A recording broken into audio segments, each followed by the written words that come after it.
Demonetized. It's a great name. Hi guys. Demonetized is lonely. Aren't we all lonely? That's why we're here together right now for a simulation of non-loneliness. And I am your simulation guide. Let's read. Here to fill your butter socks.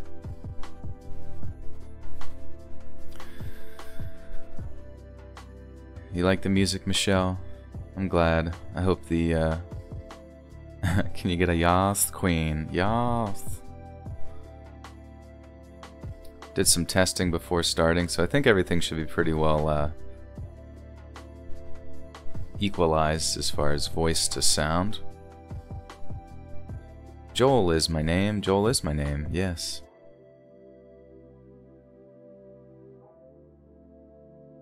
Welcome Lizzie. Welcome Turtles. Good to see you guys. Kayla's in the house. I'm seeing all these familiar names. It's Zucker, Schnecky, Michelle, all these devoted, amazing people. I'm glad that you would rather be nowhere else other than a Let's Read stream as he records his spooky dooky stories.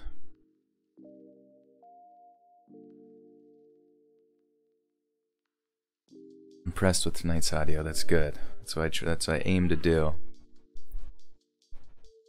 Joshua Sanders says with the $2. Thank you, Joshua.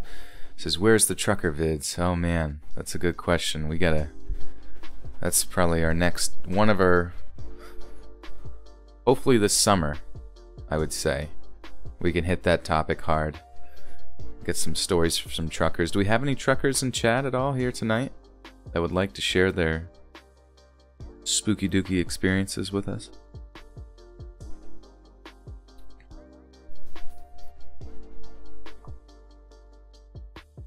You want to date my voice? I wish more people wanted to date my voice and make life a little bit easier.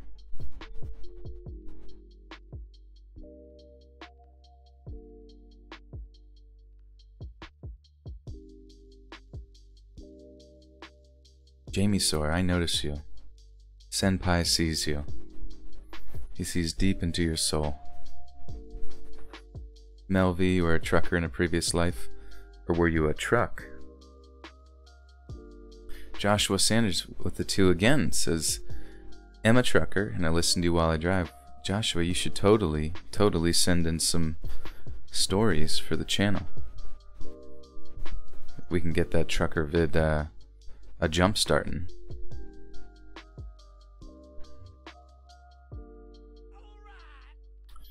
Amber with the 1. Thank you, Amber. Good to see you here. Tiny Turtle says, start reading to them IRL. It would work on everyone I know. Yeah, just walk right up to them. Hello. I'd like to tell you a story.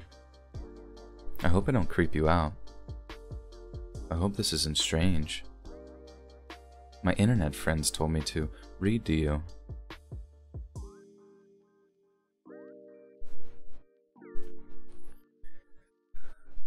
Oh yes. I think yeah, maybe this summer. Well, I guess it's summer, so it's kind of hard to grow out beards quite as much, but I'd like to get my beard growing again.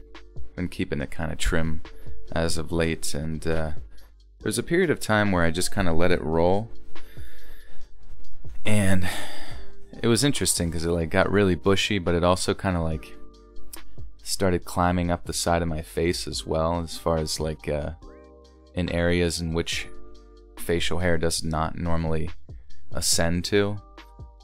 It was all up on me, and I kind of liked it. I liked the feeling, but I know not everybody does.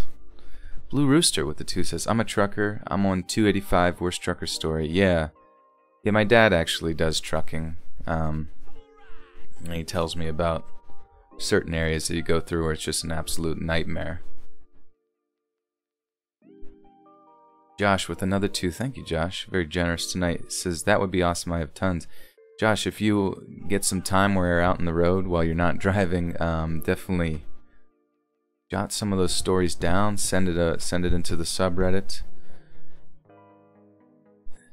Send it into either over email, Let's Read Submissions, or the subreddit, Let's Read Official, and that'd be pretty dope AF. And I will see what I can gather externally.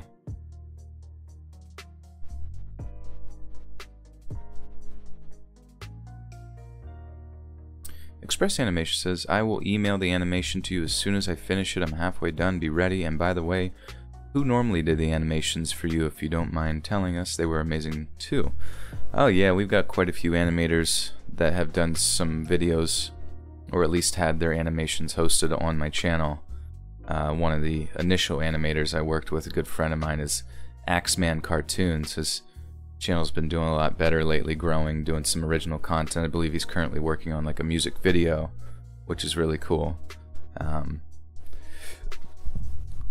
Another good friend currently, Robin, had done quite a few animations. Some of the openings that you might see. Umami had done another opening. He also is known for his series on his channel. What was that series called? I'm totally spacing on the name, but those of you who are familiar with Umami know his like go-to series there, and it's amazing. Jazz Ramblings with the 2 says thanks. You're welcome, Jazz. Thank you. Madeline Kane says, I can paint for hours while listening to your videos. Madeline, you should totally record some of those paintings if you have the means to do so. Send in that speed painting or whatnot over a Dropbox, and I would love to put that in the background of a video while people get creeped out. It's always a fun time. Joshua Sanders with a 15. I would do, my bro. I creep out my teammate with your stories. So funny, but I sleep to your stories as well. I want to say thanks to you, and I hope I can get a shout out. Absolutely, Josh. Shout out to you, and thank you so much for your generosity. That is very kind of you. Yeah, I know sleep is tough to come by, especially when you're on the road, so I'm glad that my voice can lull some people into a deep slumber. As long as it's not happening while you're driving. Gothic Rose with the 2 Canadian maple syrup bucks says, your videos keep me sane at work. Thank you. Absolutely, Gothic. Thank you. Also, guys, check out Gothic's channel. I believe she is up into the horror narration community as well. Always happy to shout other narrators out to kind of help grow the community as best we can. It's always good to see a lot more people popping up, because I was there early on as well. You know, it takes time, but every day a grind, you know what I mean? Official Mike Super Kool-Aid 01 says, I only get 4 to 6 hours of sleep a night. Honestly, 4 probably isn't too great, but if you can get 6, or even 5 to 6, like, that's not terrible. I work night shift for a long time, so for me there's really only sort of either 4 hours of sleep or like 12 hours of sleep, you know, where you wake up after 4 hours and you're like, oh, I guess I'm awake and ready to go now. But then if you were to happen to lay down again, you'd wake up like the next day. It's weird how the body is sometimes. I got my kitty here. He is holding the bed down. A lovely little boy named Pradeep.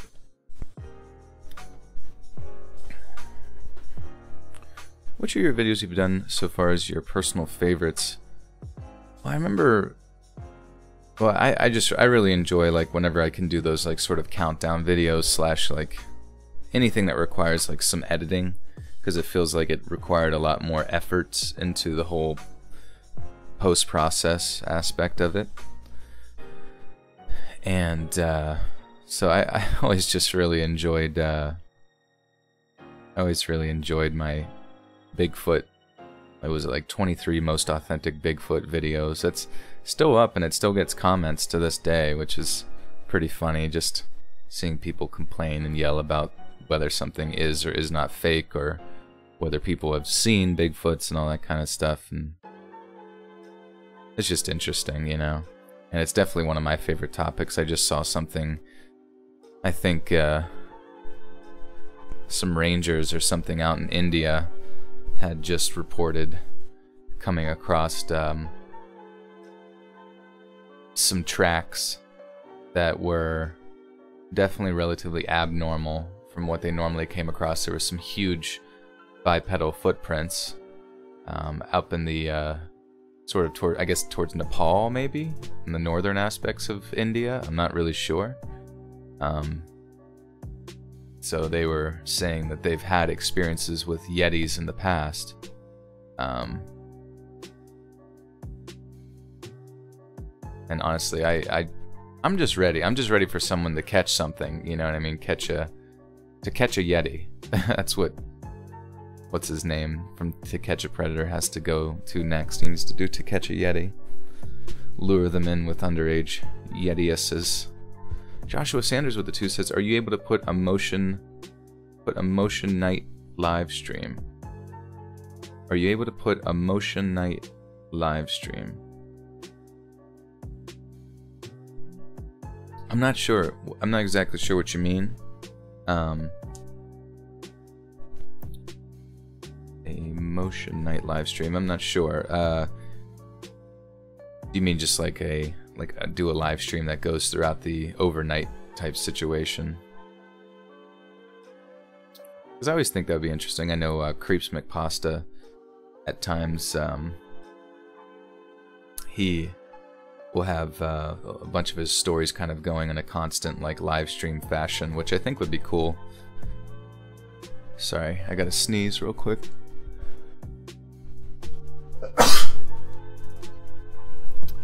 Hoo boy.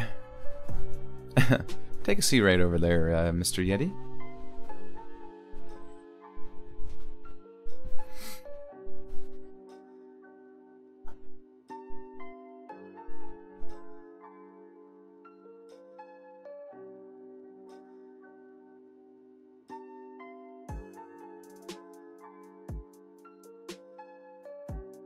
But yeah, it's funny, every time I'm like out walking or hiking, there's always like the... Oh, Josh says, so the 2, thank you, Josh. Something that plays all night long, like 24/7. Yeah, I do have some compilations, and I don't know if you have seen that I have like a podcast on iTunes and Spotify that some of the videos are like, or it's basically like 3-hour compilations. Like, I believe you can download those onto your device. So perhaps you could even create like a playlist with those like super long ones, you know? And yeah. These live streams are gonna get hard in the summer because it's gonna get so hot. Let's see how hot it is outside right now. It's 7 o'clock on the East Coast. 62, that's not bad, but I think it's the computer in this room is just...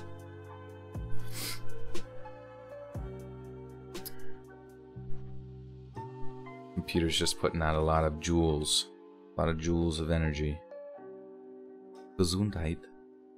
But yeah, just released another, a new updated podcast on Spotify, so I know that makes people happy. Sometimes there's a little bit of a break between them, just depending on how the weekend's going, but you can always guarantee you that I will get back to it here. And obviously all the narrations that go on there exist on the YouTube channel as well, if it's the content that you're attempting to keep up with. Got some black tea in my mug, and we chillin'. Laughs in Floridian.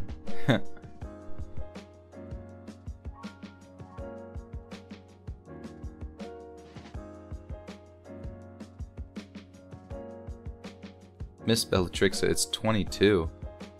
22 degrees Fahrenheit or Celsior? Excelsior. How many stories have I told? Oh boy. Countless stories. Hi, Cashy. I am alive.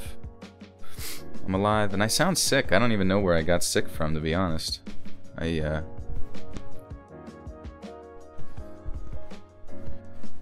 went out for a bit of a party time with some people from the gym. It was a lot of like students were kind of seeing them off and stuff, and I don't really ever go out very often, and it's a bit of a regretful experience there as far as drinking goes, because I feel like it affects me like days after now. It's not just like I can just pick up and get right back to it. It's always just like a lingering effect. Burritosaur with the 20 kroners says, spreads love and burritos. Just the usual donation. Well, thank you, Burritosaur. I appreciate that usual dono. Kaylin Sanchez, I just got some news. She's pregnant.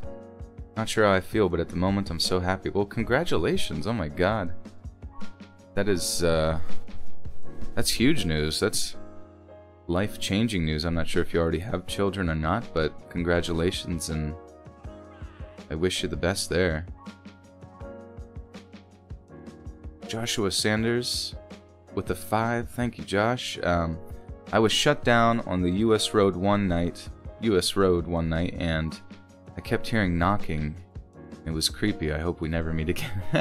There's story 1. There it is. Send that in. That would be really creepy. There's probably a lot lizard trying to get in. I hear a lot about them lot lizards.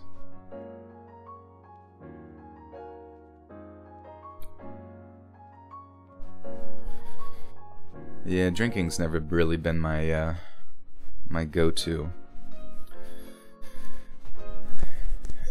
And I sometimes wonder if it's like particular kinds like have different effects on your body for a period of time.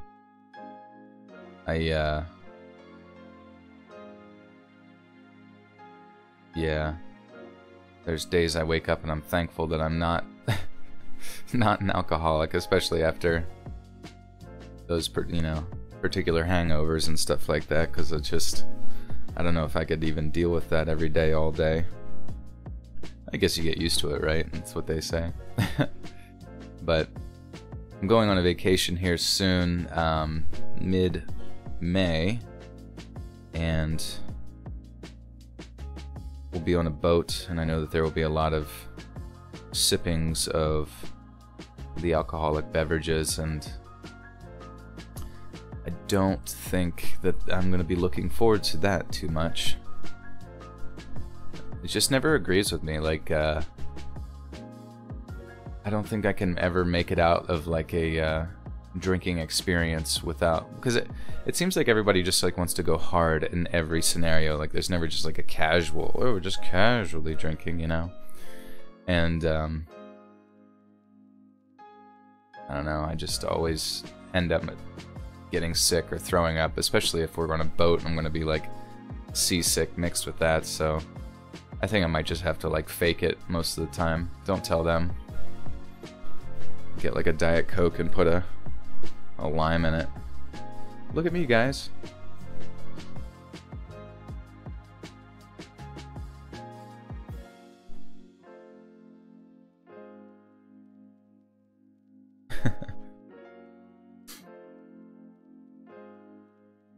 Yeah, if I I have to be careful I don't go too hard. I'll end up like the guy on the screen right there. That's true.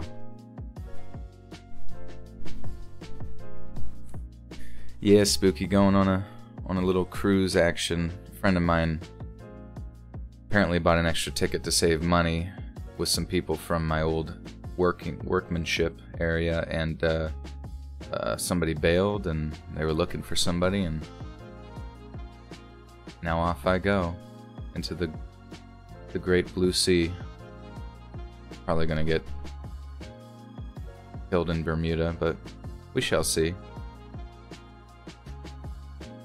Am I happy Shane Dawson is engaged? I didn't know. I did not know Shane was engaged. I am happy for him. Shane's getting married. People having babies. Sheesh Louise. Well, guys, we're about a little over 200 viewers currently, which is about our norm. About 20 minutes into the stream. Time's already flying by, my goodness. It's not like we're in a hurry or anything like that.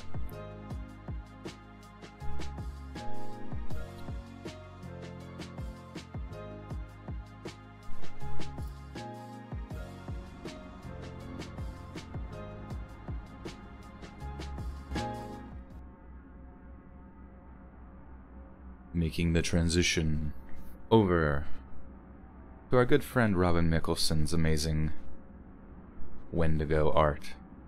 It's such a cool, I mean, you can correct me if I'm wrong, Robin, but it's such a cool concept. It's like, it's almost like a Wendigo's skull or something, but then also like a claw grabbing it or something on the skeletal aspects, but it's resting on like a grassy knoll.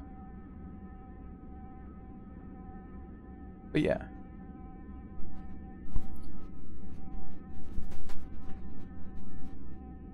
Oh yes, if you guys are here, be sure to like the video. I do believe it, I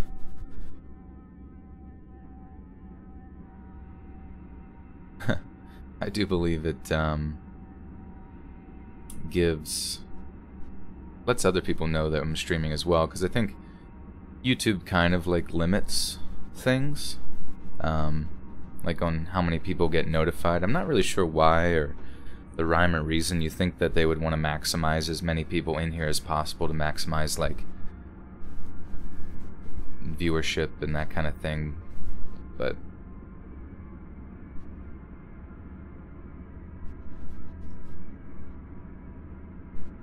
oh yeah, did Robin say, oh yeah, he just said thanks.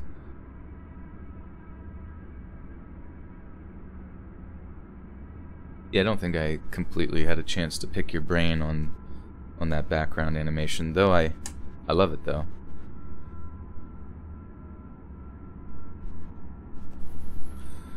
Oh, everybody, uh-oh, we're gonna get Game of Thrones and Endgame spoilers incoming here. Not from me, but I'm sure somebody in chat's gonna be saying it. Yeah, can we hit 10 million likes on this video? That'd be pretty dope. Oh man. But yeah, tonight is, we're getting back to the bread and butter situation. Basically just 10 true scary stories. Thank you, Spooky Whispers, for getting in contact with the authors and all that kind of stuff. Well, these stories seem like they were pretty popular on the Let's Not Meet subreddit.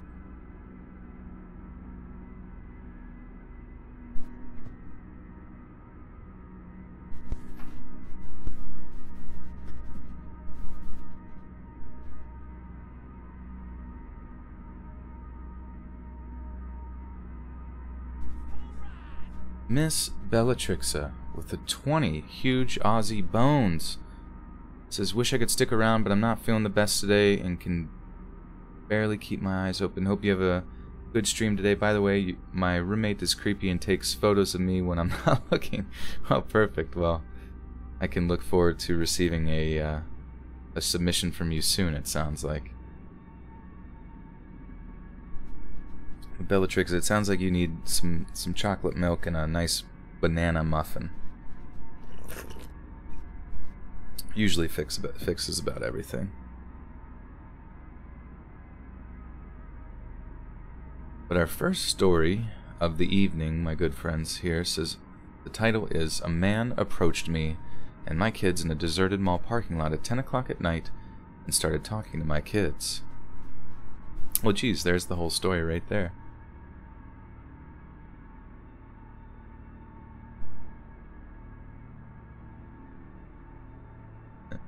Has anyone got an Avengers hoodie? I don't know. I had not got an Avengers hoodie.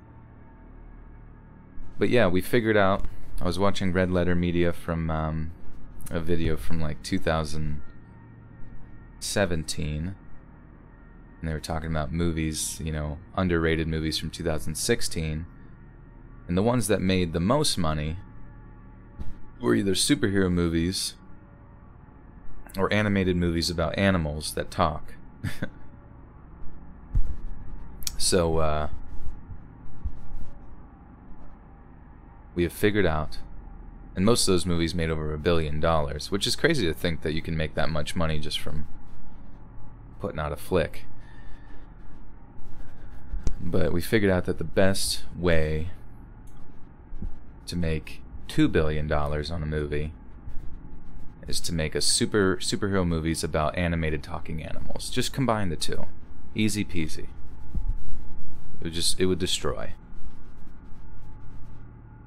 But yeah, kids movies, dude. Honestly, it's weird sometimes, because I'm like, kids watch pretty much anything, right? You know what I mean? And like, stuff that you're interested in, like stuff that you would love to watch or whatever, like, most likely you would imagine a kid would also probably want to watch, because they're always, you know, like, just intellectually it's going to be, if it's tickling your mind, it most likely will tickle a kid's mind as well or whatever. So sometimes I kind of wonder why movies and places even like put out stuff for kids. Not necessarily for, like, you want it for kids, but like stuff that's considered technically like okay for kids. Like, why not just like normalize you know, any sort of like entertainment, that it's fine if a child watches it. Because, I mean, how much stuff when you were a kid did you watch that, you know, was quote-unquote maybe questionable of whether or not you should be watching it? You know, because people say whether or not a kid should or shouldn't be watching something that really didn't affect you that much in the long run, other than that when you were younger you, like, loved that movie, probably.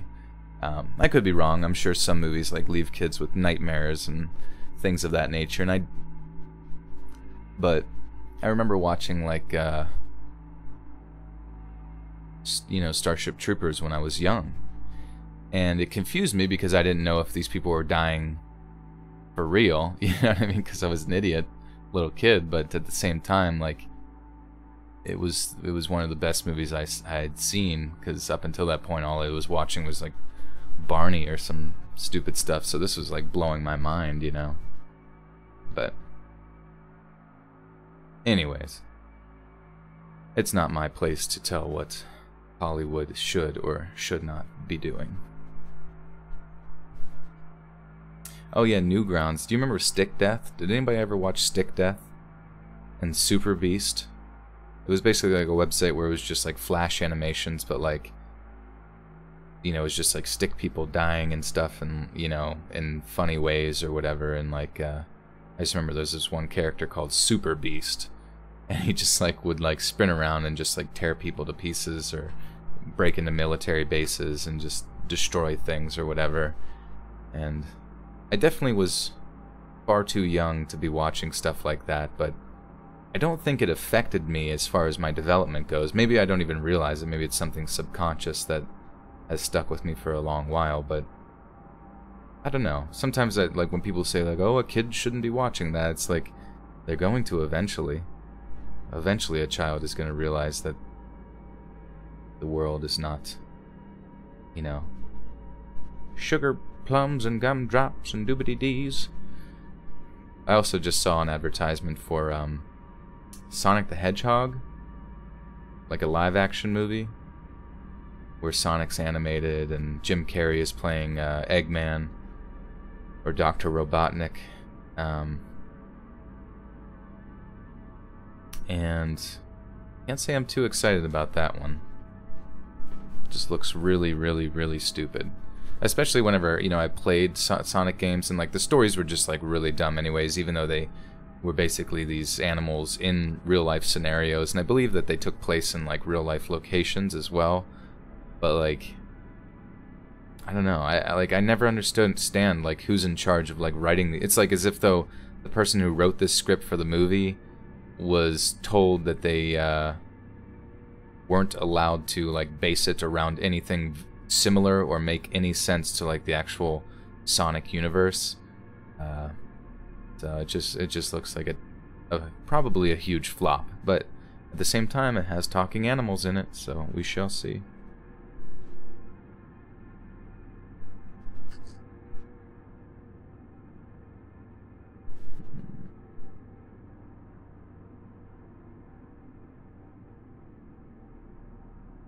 So this happened about 5 years ago when I was 9 months pregnant.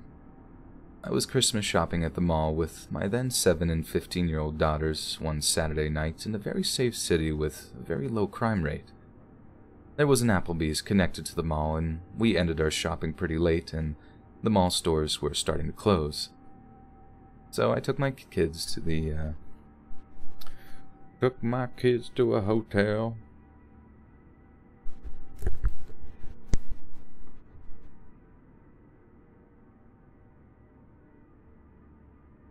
So I took my kids to the connected Applebee's for a late dinner. We finished up eating at about 10 p.m. and leave out the Applebee's entrance in the practically deserted parking lot with shopping bags in tow. As we got to the car, I was in the middle of maneuvering the shopping bags on my arms to find my keys, when a 50-ish-year-old crusty-looking guy starts walking up from somewhere in the parking lot with shaggy gray-white hair and a faded flannel shirt and old jeans. I noticed him briskly approaching when he was about 40 feet away, and he said, "This is a stick-up. Give me all your money." My blood ran cold, and I stared at him owlishly and shakingly said, "What?" He then said he was just kidding, and came up and stood right next to my daughters, who were standing on the other side of the car, waiting for me to unlock the car to let them in. He then starts making small talk with me and my girls. He's asking things like they were being good girls for Santa, how old they were, if we got all our Christmas shopping done, what kind of things we did.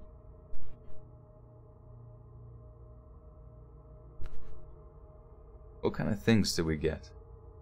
He didn't seem drunk, high, slow, or mentally challenged at all. He was very coherent and seemed to sound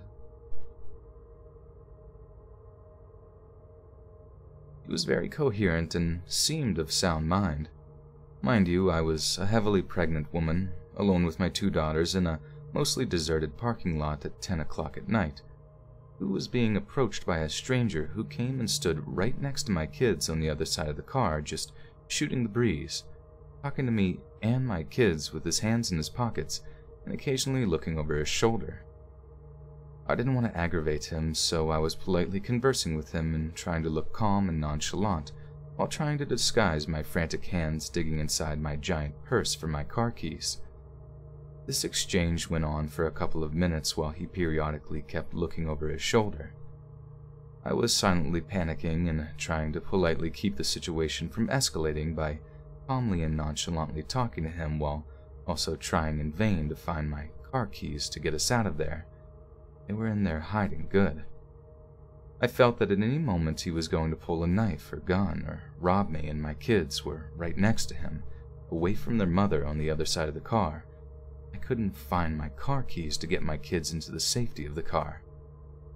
He kept trying to engage them in conversation, and I could see that my oldest daughter was a little weirded out, and she kept glancing at me to gauge my assessment and reaction to the situation.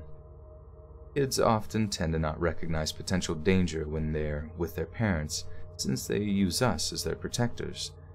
And being that he was only talking and acting friendly, and I was doing my best to stay calm, they were oblivious to the alarming situation we all were in, and being 9 months pregnant, that I was no match for this full-grown man, especially if he was hiding a weapon on him. While still desperately digging for my keys, I tried to politely give him hints that the conversation was over by saying things like, "It was nice chatting with you, but I gotta get these kids to bed," and "It was nice meeting you," and telling my girls to say that it was nice meeting him too. My polite attempts to get this guy to leave wasn't working because he kept sidestepping my attempts and asking them what their favorite school subjects are and how nice young ladies they were, etc., while I was struggling with the shopping bags and digging in my gigantic, cluttered purse for my car keys. My outgoing 7-year-old was completely oblivious to how not okay this situation was, because he was being friendly and because of the whole I'm with mommy, so I'm safe child mentality. So she started to talk about what she picked out for daddy for Christmas and started enthusiastically talking about kid stuff and asking him if he knew what Minecraft was, etc., and keeping this creep from leaving us alone by keeping him engaged in conversation. They didn't realize that I was becoming desperate to get them out of there. Then I suddenly felt this sinking feeling of dread when I realized that I may have lost my keys in the mall, and that we were stuck outside with this strange man who kept looking over his shoulders and was showing no signs of walking away. I was thinking that he was waiting for the perfect moment to pounce. All he had to do was grab one of my girls and threaten their life, knowing it would make me do whatever he wanted as long as he would hurt him. Miss Bellatrixa with the 2 says, have you seen Ozzy Man reviews? I have seen Ozzy Man reviews. It's been a long time since I've seen him, but I do recall that name. He was pretty funny. Doesn't he do, talks about like animals and stuff as well, or something of that nature?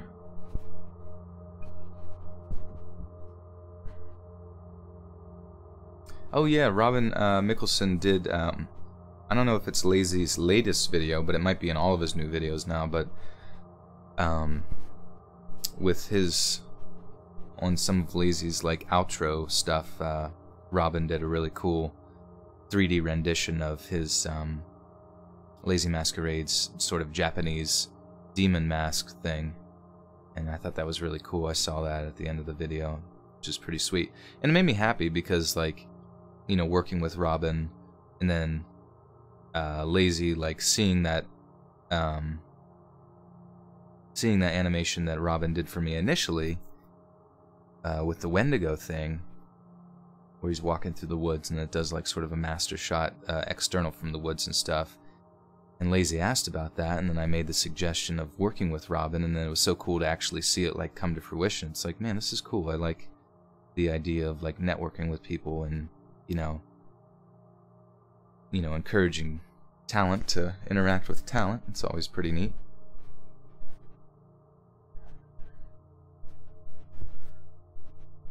Knowing it would make me do whatever he wanted as long as he wouldn't hurt them, I started to feel my adrenaline start to spike, and my heart and stomach started doing flip-flops, and I felt like at any moment something was going to go down, as the gravity of realizing that there were no other people or witnesses around, and that we were totally alone with him, and that moment, the odds were stacked against us, and he has his chance.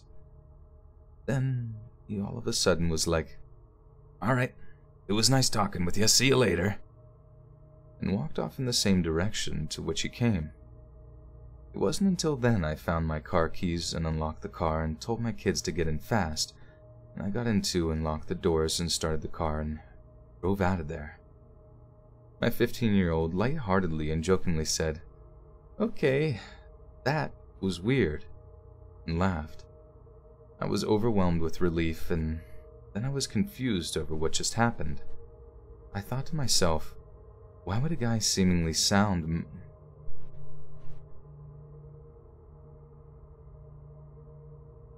Why would a guy of seemingly sound mind that is totally acceptable...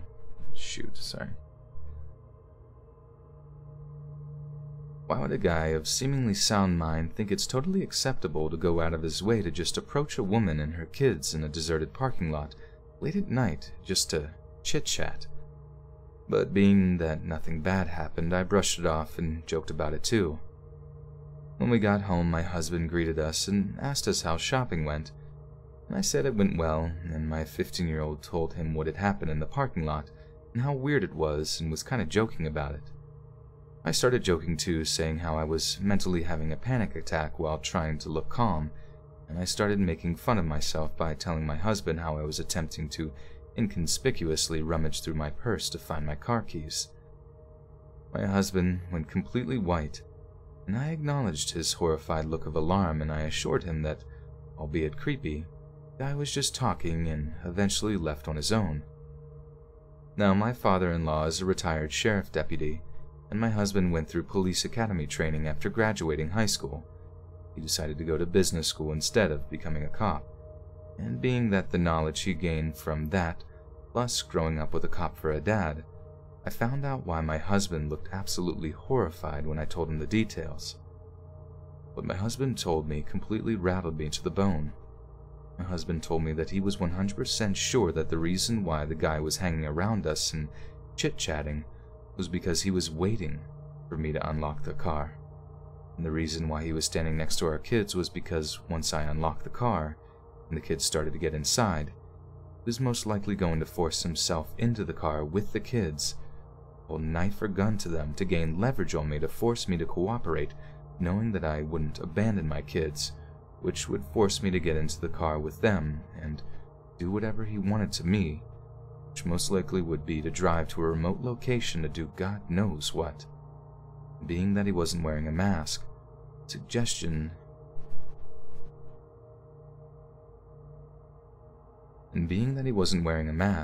suggests that his intentions were to also leave no witnesses to identify him. I then remembered that he was positioned by the back seat passenger.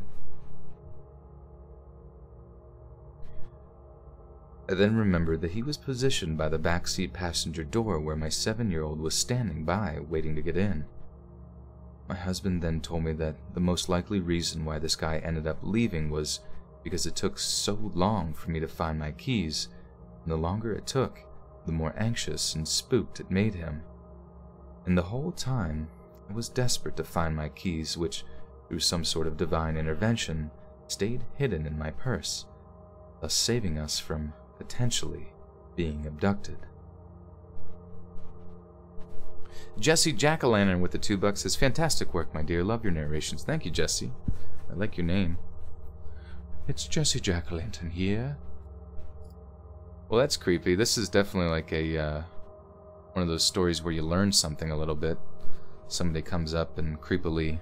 Not everybody, I don't want you guys to be paranoid or anything like that, but... It's interesting. And the fact that he made a joke about this is a stick-up.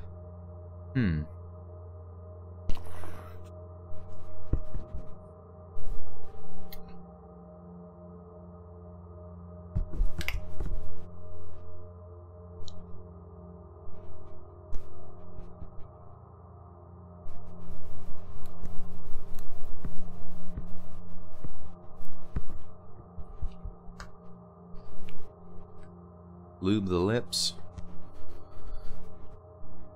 Lube the lips, pick up chips.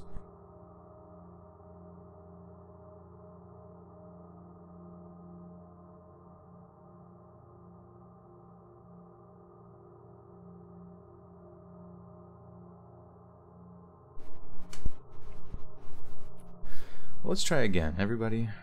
Ready, kids?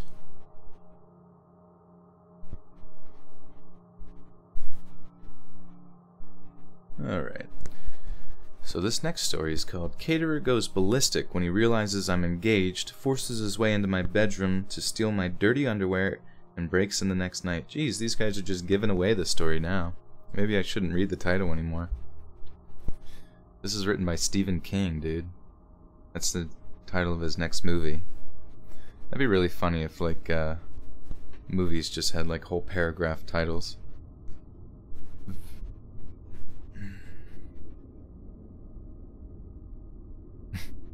Cashie's drunk? Are you kidding me?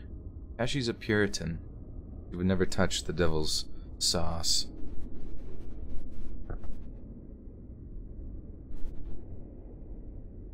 My fiance and I threw a dinner party one time to celebrate his mom's completing... Oh, his mom's. Yo, his mom's. My fiance and I threw a dinner party one time to celebrate his mom completing chemo. I hired a caterer. We were expecting 25 friends and family, so it was more than the kitchenette of our single-story ranch house could handle. We'd also only just moved in, so didn't have a lot of cooking staples. Cooking staples.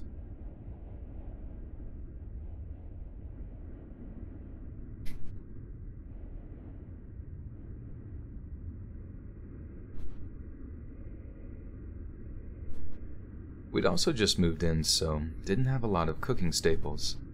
The caterer said that he would bring everything 75% done, but he needed to finish off some dishes in our kitchen.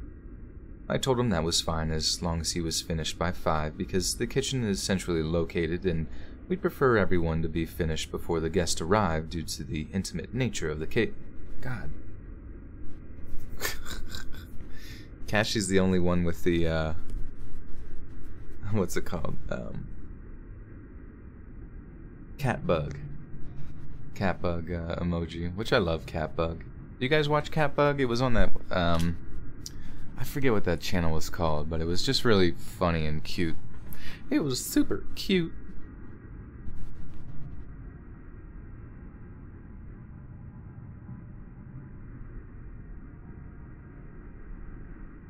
I told him that was fine as long as he was finished by 5 because my kitchen is centrally located and we'd prefer everyone to be finished before the guests arrive due to the intimate nature of the occasion. He said that would be fine. He arrives as scheduled.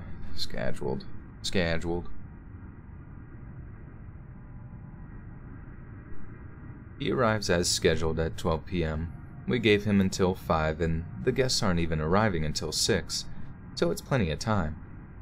He smelled like actual dog poop, but his accent sounded European, so I thought maybe he just didn't believe in deodorant. It was more than a sweat smell, though. It smelled like a sun-baked diaper, and that made me uneasy because he was going to be preparing food for sick prior and young kids. Is sick prior like a thing? Maybe just people that were priorly sick. A sun-baked diaper is pretty funny, though. It was more than shit. It was more than a sweat smell, though. It smelled like a sun-baked diaper, and that made me uneasy because he was going to be prepared.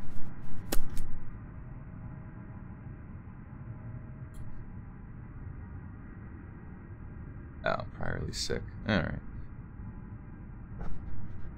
It was more than a sweat smell, though. It smelled like a sun-baked diaper, and that made me uneasy because he was going to be preparing food for priorly sick and young kids. I just made sure he washed his hands and then left him to his own devices, worrying I was being presumptuous. Throughout the entire process, he keeps pulling me aside to ask me questions and have me taste things. I was super busy because my husband had to work during the day and pick up the surprise guests right after, so setting up the deck, decorating, putting together the slideshow equipment, coordinating the surprise guest. We flew in her sister and I had to make sure she got an Uber at the airport and her hotel had worked out, and just a million other little details. So every 10 minutes being asked things like, do you prefer this with paprika or without?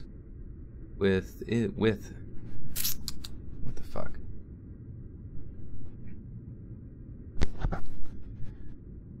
So every 10 minutes being asked things like, do you prefer this with paprika or without?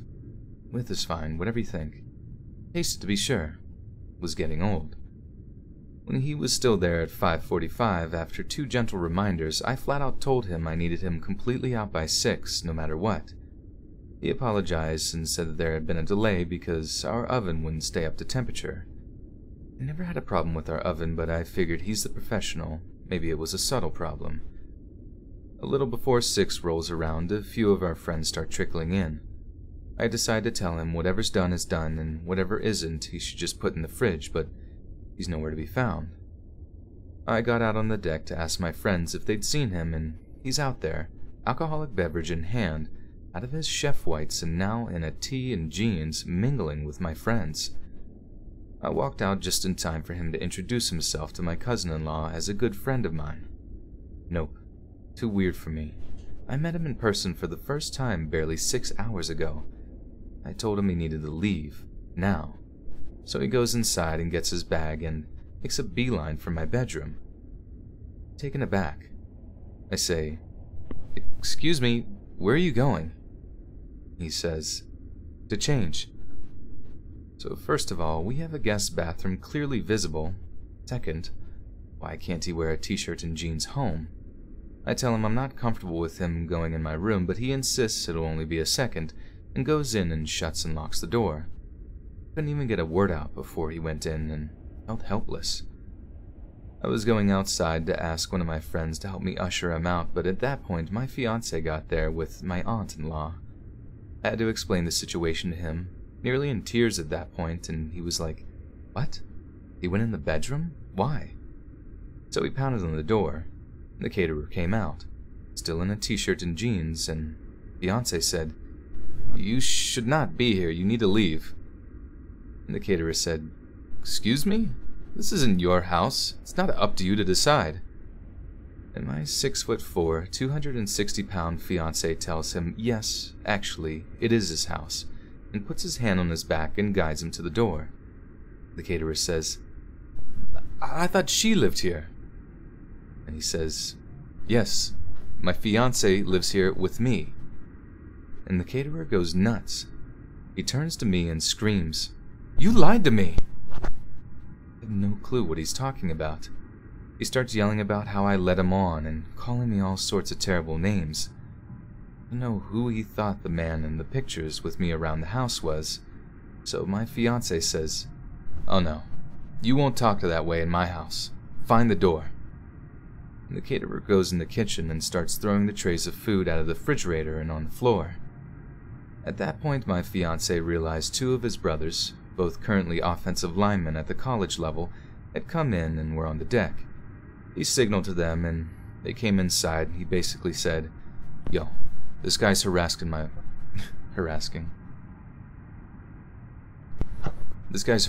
wife." He signaled to them and they came inside, and he basically said that this guy was harassing his fiancée.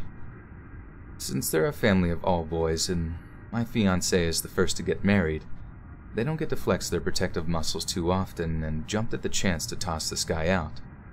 The party then went out as planned, but I insisted we just ordered pizza and throw out all the food he made.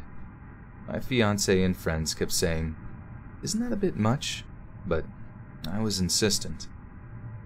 We went out late drinking with his brothers and got home at around 3 a.m. and passed out in our room. At around 5 a.m. I was woken up to the sound of the door opening. I figured either we forgot to lock the doors in our drunken stupor and it blew open, or one of his Jesse Jack-o'-lantern with the 20 buckaroos says, "Mistakes or not, it's always nice to catch the stream before bed." Well, thank you, Jesse. That's very generous of the 20. I really appreciate that. Oh man, yeah, no, yeah, the mistakes are, as you can see, the behind the scenes, it's quite prevalent. Quite prevalent.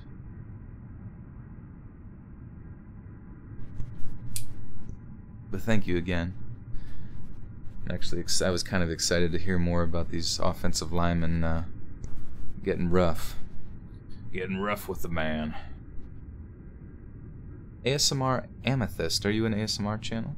Because it sounds so familiar for some reason. I figured either we forgot to lock the door in our drunken stupor and it blew open, or one of his family forgot their keys or something in the house and didn't want to wake us. His parents and his local brother have a key, but his parents never, ever, ever let themselves in when they know we're home, and his brother had even more than we did and was definitely not awake and driving around at 5 a.m. It wasn't nearly windy enough for the door to have blown open. It had been tranquil all night. So I wake up my fiancé and whisper, "Someone just came in the house." And he said the same thing. "It probably just my brother left his wallet or something." Figured I'm being paranoid and try to put it to rest when I hear a loud crash sound. With that, my fiancé was up and on his feet in one movement. He told me to lock myself in the closet and call 911 while he went and looked around. As I was pulling out my phone, we hear the distinct accent. "Hey, hello?" I realize it's just this insane caterer. I'm not worried about this caterer physically overpowering my fiancé, or me for that matter, so I charge right out there.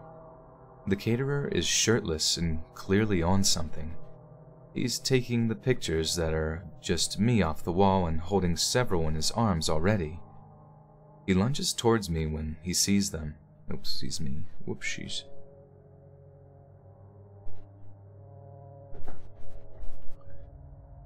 He lunges towards me when he sees me. My fiancé gets between me and him and I call 911. Fiancé tells him cops have been called and it is in my best... Fuck.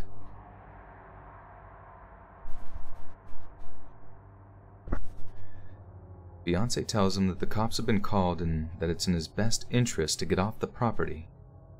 Caterer says, "No, I have to make sure that she's okay." I say, "What? Why wouldn't I be okay?" My fiancé rightfully says not to engage with him and feed into it.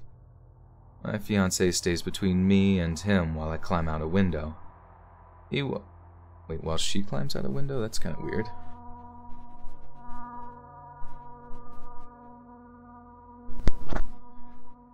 My fiancé stays between me and him while I climb out a window. He watches as the caterer throws photos of us onto the floor. Fiancé didn't want to subdue or touch him in any way, or so the caterer couldn't... Son of a bitch. Fiancé didn't want to subdue or touch him in any way, so the caterer couldn't make any assault claims. He's begun to destroy our kitchen at this point, and when the cops come in, he has a butcher knife. My fiancé considered going for the gun safe when he first got the knife since we lived in our stand-your-ground state, but he decided the situation was hectic enough without introducing a firearm. Caterer doesn't obey police orders to drop his weapon, and he says he isn't leaving without me, so they tase him. It's lucky for him he only got tased and he didn't antagonize my husband into squashing him. As he was let out,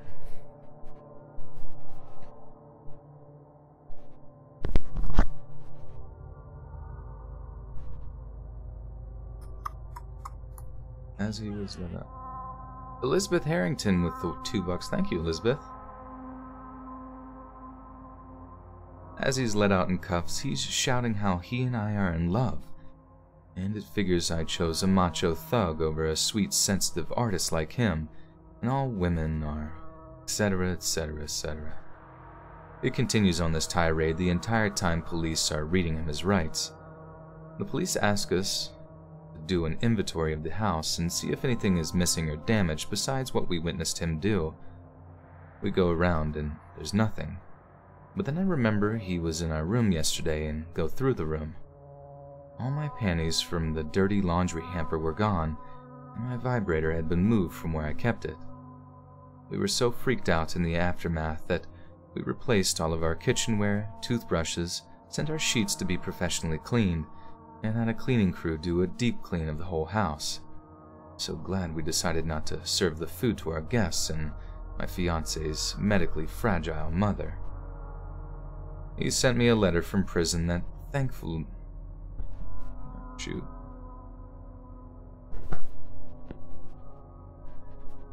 He sent me a letter from prison that thankfully my husband intercepted because I was still recovering from the whole thing. We gave it to the police, who helped us get issued a no-contact order. He was sentenced to 3 years in prison 5 years ago, so he's out by now, but thankfully, we haven't seen him since.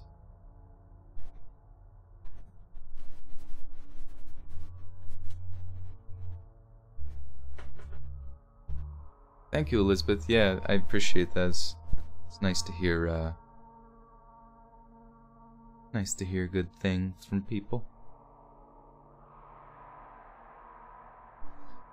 Vibrator. Yeah, the vibrator was, I don't know what that is. Personally, I've never heard of such a contraption. It's most likely something used to massage her husband's back. So, that's my story and I'm sticking to it.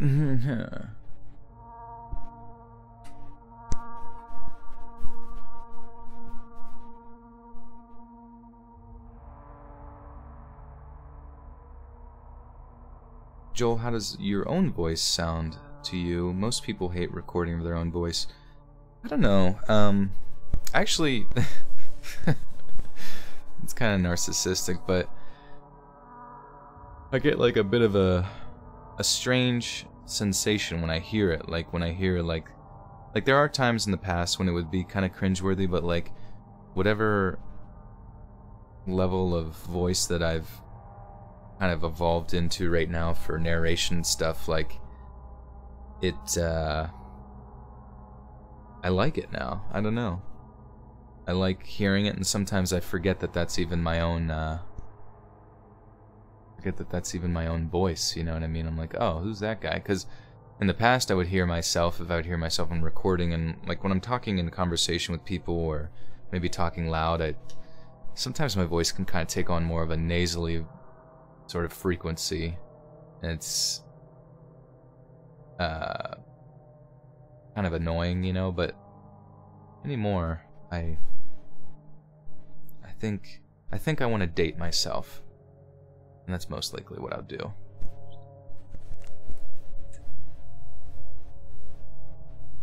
Is that weird?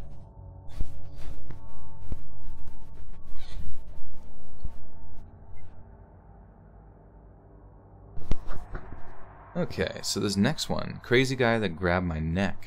Oh my lord.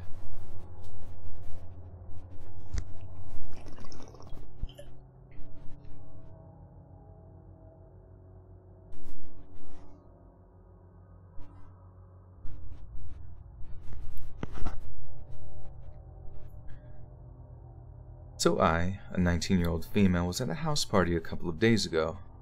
Only really knew a couple of people there, and it was packed. I hung around with my two friends there for a while, having some drinks. After a while, my friends went into this room that everyone was hotboxing. I didn't go because I really don't feel like drinking and being stoned at a party where I barely knew anyone, so I just mingled for a bit, then went on my phone, talking to my other friends. I noticed this guy that keeps staring at me up and down, and instantly felt my stomach sink. I'm no stranger to people trying to catch my eye to strike conversation or flirt, but I instantly had a bad idea. Jesse Jacqueline with another 10 buckaroonies says strange sensations, huh?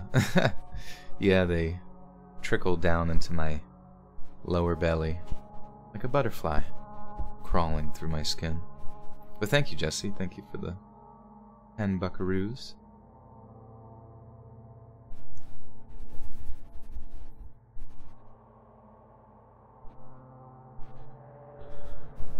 Also, I saw, I got an email. Actually, let me just read it to you. It's from YouTube, congratulating on me for me being the best YouTuber of all time. But besides that email, I also got one that said, "Hello. The YouTube gaming app will be going away on May 30th as we complete our move to the new gaming destination on YouTube. Your channel memberships are also eligible to move to YouTube. Why this matters to you. To activate your channel memberships on YouTube, please follow the steps below. If channel memberships aren't activated on YouTube by May 30th, memberships may be disabled on your channel and your members will be refunded their last month's payment." I mean, Kashi and I think one other person were members or ongoing members, and honestly, I don't really even know what membership is. It's kind of like subscribing or whatever on Twitch, where you get like custom emotes and like she has the cat bug thing or whatever. But for the most part, I really can't think of what I would provide on there, you know, that's not already provided on Patreon with like early access and that kind of thing.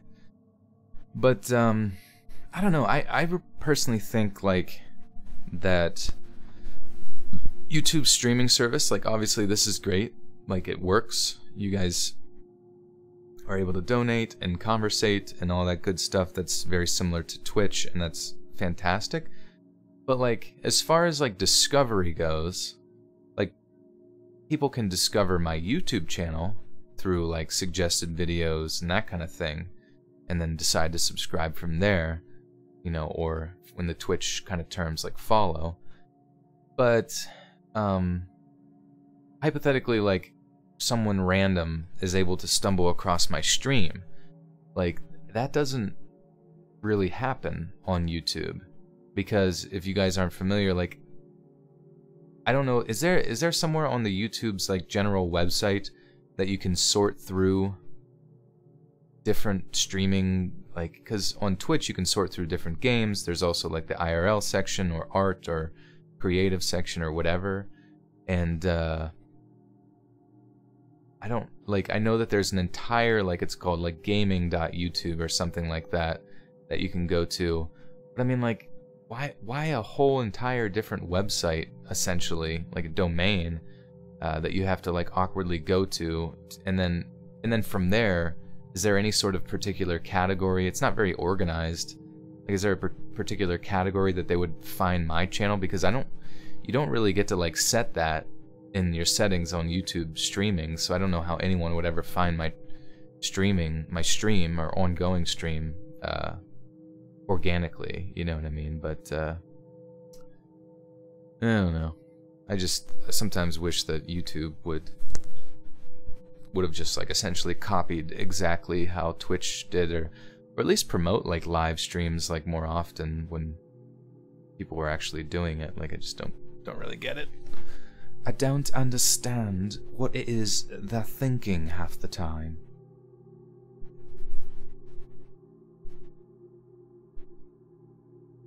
First name, last name. You said my zoo story narration was underrated. You loved it. Nice, yeah. Thank you. I'm glad. Yeah, I was kind of worried because like the zoo stories, we didn't have a lot of them, so they were kind of short. It was shorter rather, even though it's like a 30-minute video. That's pretty solid. But I know it was a little bit shorter than people are kind of used to. Aylin Sanchez, sorry I can't stay, but I can't keep my food down, and I'm going to be living in the restroom for a while. My phone is going to die, but good job, and I love you. Thank you, Kaylin. Well, best of luck with the pregnancy and the child, and if this is your first one, definitely hope you have, you know, family nearby to assist you with that process and all that good stuff. Congratulations. It's going to be, I don't know, I think kids are amazing, an amazing thing, and they should be cherished like angels, little angels on earth with us.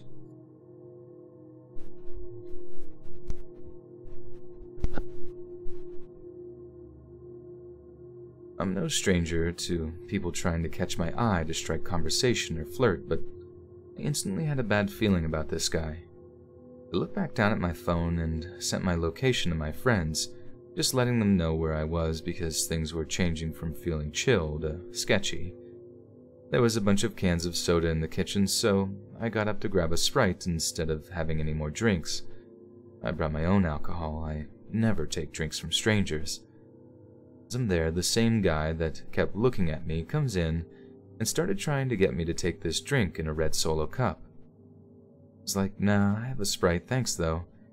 He kept trying though, and I was getting annoyed because he kept being super pushy, and I'm really blunt, so I was like, look, I don't want your drink or your company, and walked away. I thought that that'd be the end of it, and pushed it to the back of my mind as one of my friends came out from the hotbox room, stoned and happy.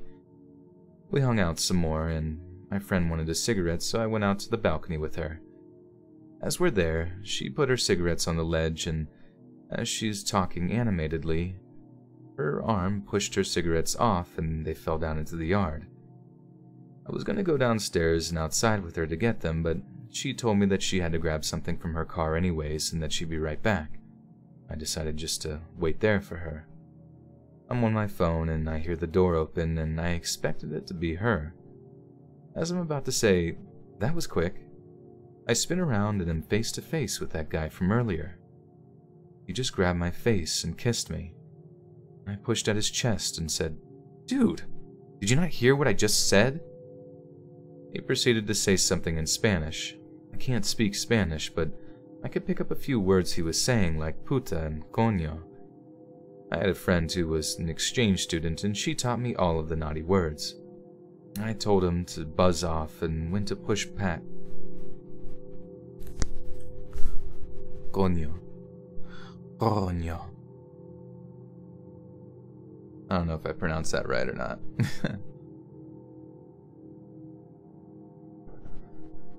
I told him to screw off and went to push past him to go back inside. He proceeded to push me up against the wall outside and try to kiss on my neck.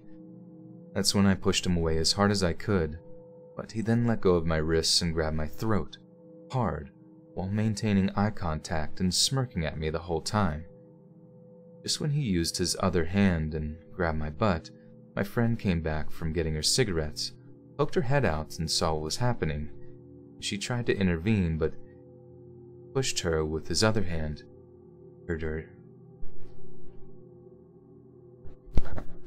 I heard her scream obscenities, and she tried to grab the closest guy to the door from inside and brought him out. Random heroic guy from inside then grabbed the crazy throat grabber, putting him in some kind of hold, and started screaming at him. He got kicked out. Pretty sure someone punched him in the face too. Everyone was super apologetic and said they didn't even know that guy and weren't sure who he even was. I wasn't about to call the cops or anything because, I wasn't going to get that party busted, but I went to the bathroom and immediately broke down crying. Called my friends. My friends here weren't sober enough to drive, and they came to get me. I have a couple of finger mark bruises on my neck still, and I hate to think of what would have happened had my friend been distracted by something and not came outside when she did.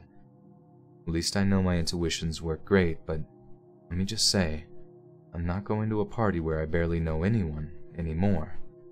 It's just not worth it. He was a rapist. It is pretty wild. I don't know what goes through it. I mean, maybe he was pretty intoxicated and just out of it, and generally his respect towards the other sex, gender, is maybe not very good at baseline. But I can never understand what goes through someone's head when they just think I will have what I want when I want it. Rah, rah, rah, rah, rah, rah. It just doesn't ever seem much like a great idea, but perhaps some of us are just a little crazier than others.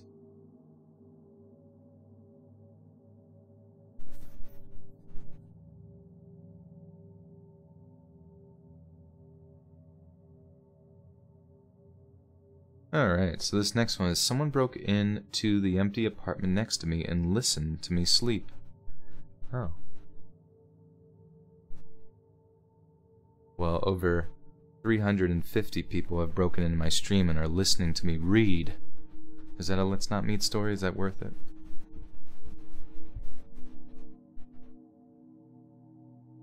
Your voice reminds me of Castile. Who is this mysterious Castile? Is he an anime boy?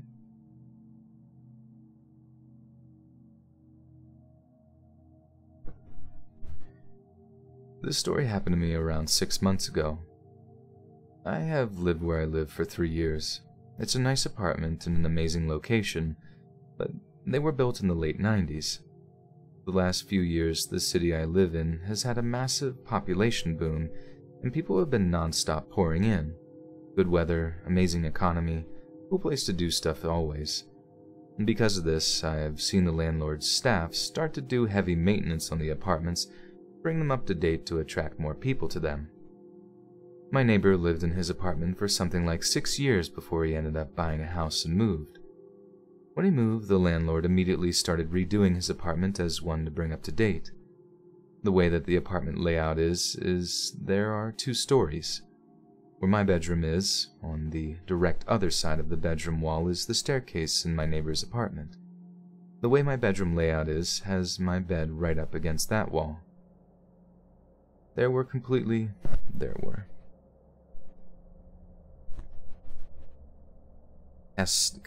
Castile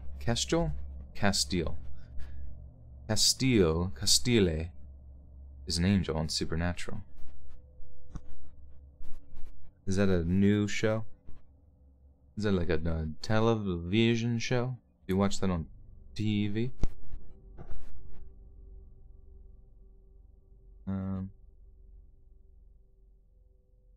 Wait, what the heck?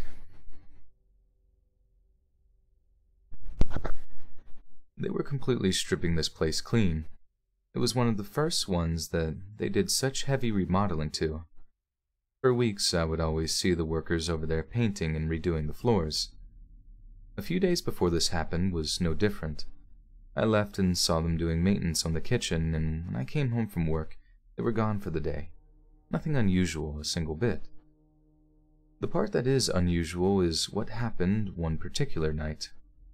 I was awake at around 1 a.m. watching TV in my room when I heard someone on the other side of the wall slowly walking up the stairs and very obviously stopping halfway up. Where the person was stopping was directly where my head laid on the other side of the wall. I could feel him listening to me, breathing. I immediately turned the TV sound off and sat there extremely quiet and still. I heard nothing for a few minutes, and then, after what felt like an absolute eternity, I heard the person start walking the rest of the stairs to the second floor. My survival instinct kicked in instantly. It was very obvious that someone was on the other side of that wall listening to me. I also knew that it was only a few days before this happened that I saw the maintenance men redoing that apartment's kitchen. I knew that there was no way someone already moved in that fast. I quietly got out of bed and went to a room where I had a better view of the outside of the apartment. I obviously couldn't see if there was movement in there from the window, but I had a good angle to see if anyone walked out. I sat there for around 15 minutes, just staring outside to see if I saw anything at all. Nothing. I went back into my room and laid down in bed again. I didn't play the TV, I just sat there waiting to hear something again. I was messing around on my phone for around 20 minutes in silence until I heard movement in the stairs again. This time, though, the movement didn't start from the top or the bottom.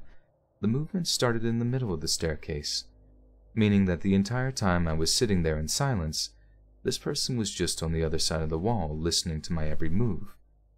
This terrified me, so I called the cops. I gave them all the information of what was going on, and they informed me someone would be out very soon. I went back to the one room and watched out the window again.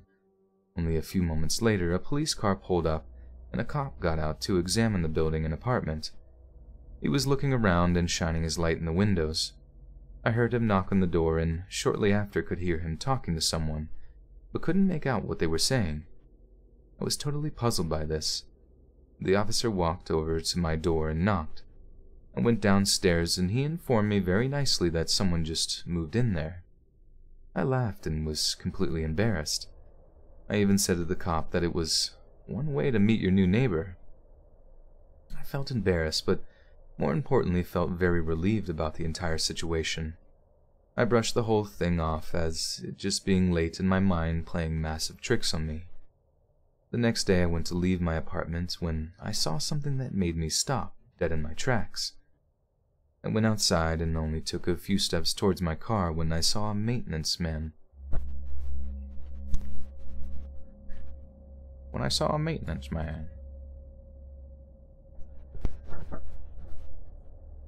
went outside and only took a few steps towards my car when I saw maintenance over there carrying out the old refrigerator. I was puzzled. I walked over to the apartment and looked in the door that was wide open. The kitchen was still being worked on, and not a single piece of furniture could be seen. I was legitimately speechless. I walked over to a maintenance man and said, "Didn't someone move in here?" And he informed me no, that the apartment wouldn't be ready for showings until at least 3 weeks. I ran back upstairs into my apartment and called my landlord. I asked her if someone is staying there, and she said absolutely not. I told her about what I experienced the night before. She was floored. She told me that they would change that apartment's locks immediately. She also suggested that I call the non-emergency line to the police department and inform them that no one lives there. I did just that, and they asked me to come down to the station. I told them all of the information in detail of what happened. They were able to quickly figure out what officer came out to check out that situation so he could help identify the person who answered the door. The officer described the man in detail, and I confirmed that I've never seen him around the apartments before. There was a search around town for a few weeks until the whole thing just sort of fizzled out, and I stopped hearing about it and started seeing less and less patrol cars randomly in the parking lot. After that night, I never heard another thing in that apartment. Around a month later, an older couple moved in, and they're very nice. When I saw the moving van pull up, I went out to introduce myself to them, but to be completely honest, the only reason I went out there was to see if any of them matched the description of who the cops saw. Not even close. I'm certain that the person who was in that apartment got away with it. I had an extremely hard time sleeping the following weeks of that happening to me. I actually ended up moving my bed into the smaller second bedroom because it bothered me so much. I have zero idea what the intentions of that person was or what he was doing in that staircase, but it's easily one of the most chilling things that have ever happened to me.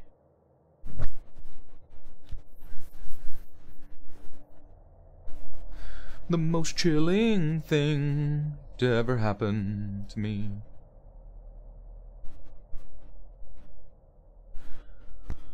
Oh boy, oh boy. Oh boy, oh boy. You guys are watching True Blood, huh? A bunch of True Blooders?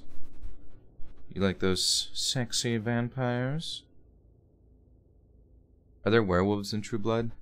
That's the real question.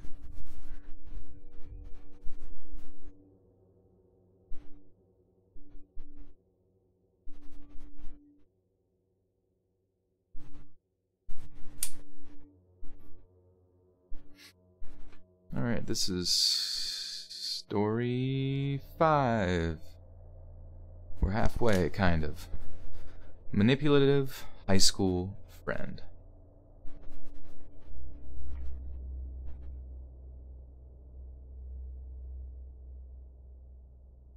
I just love vampires.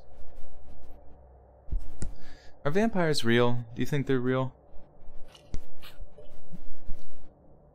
Do you think they hide among us?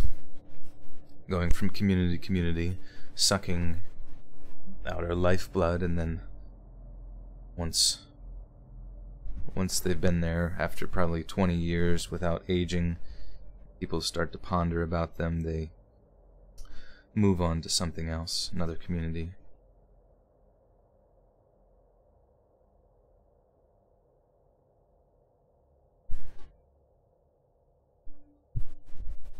Love. What's that one song by the Powderpuff Girls? It's like, love, love, love, la la love, la la love, makes the world go round. You know what I'm talking about? Y'all know what I'm talking about? That Powderpuff song? Man, I love Powderpuff. Or is it Powderpuff Girls or Power? Yeah, it's Powerpuff. Pooterpoof. The Pooterpoof Girls. Alright.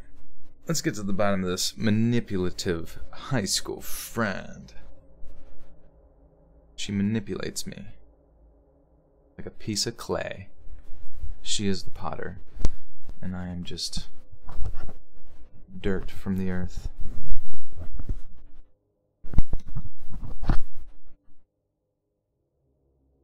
Way back in 1991, I was in my second year of high school. I volunteered to assist students who had special needs back then. I read textbooks aloud and recorded the audio for students with visual impairments, acted as a sign language interpreter for a deaf classmate, and helped out with 2 classes for students with cognitive impairments. It was through this Jesus Christ. It was through this volunteer work that I met T. T had quite severe cerebral palsy, used a power wheelchair, and was visually impaired. I began as a textbook reader for her. It soon became quite obvious that she didn't really have any friends, as most of the kids who were not disabled really avoided those kids who were. There was a lot of bullying of the students with disabilities. Soon, I began accompanying T to her classes in order to help her avoid jerks, especially when it became known that she kept some sort of morphine pills. Dude, what is wrong with me? It's like I want to pronounce words in another accent without controlling it. Guys, this is a Christian chat. All vampires will be stricken down in the name of the Lord with crosses. Crosses. I remember that was a thing. Isn't that what they said, like, in Jamaica? They're like, crosses. Like, it means, like, gee dang it. She's got the morphine pills. Dude.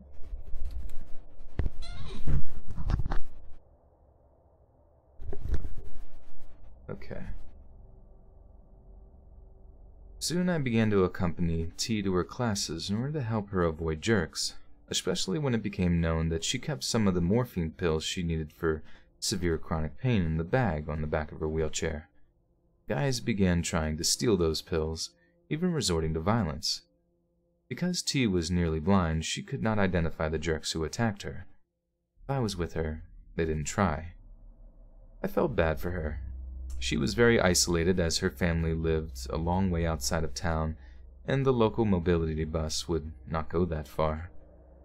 All weekends and all holidays she was stuck at home while the rest of us got to go hang out with friends. So I started being a friend. I gave her my home number, so at least she had someone to talk to on weekends.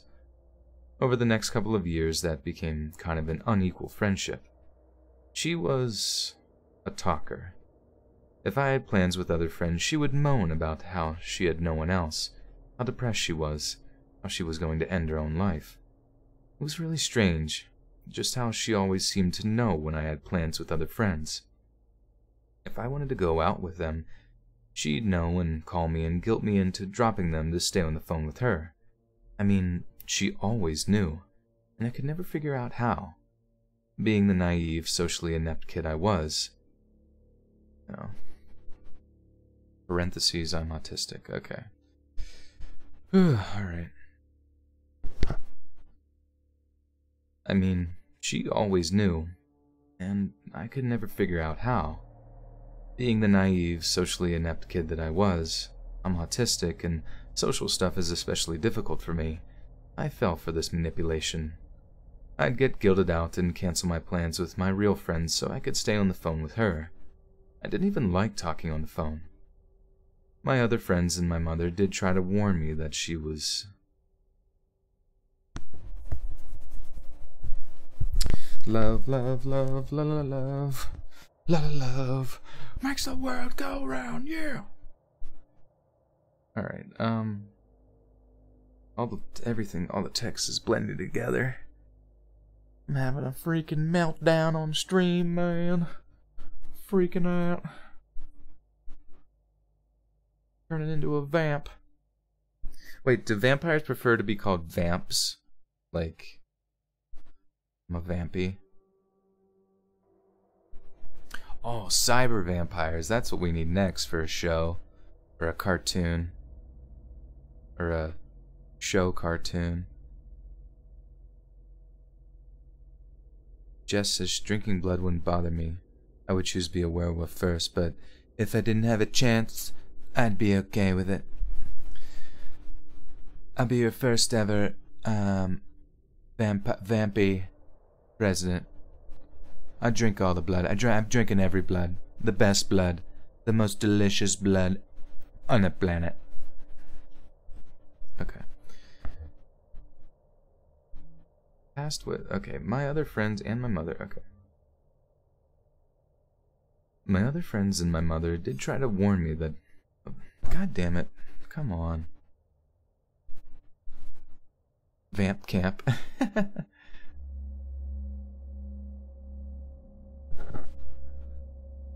My other friends and my mother did try to warn me that the way I keep like that. It says that the way she was acting. Okay, I see. Okay. Sorry, I can't read worth crap. I don't know basic English.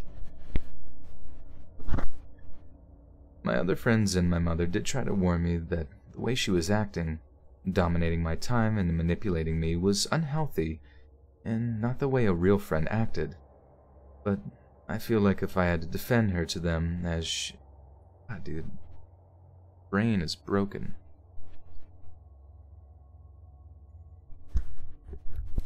I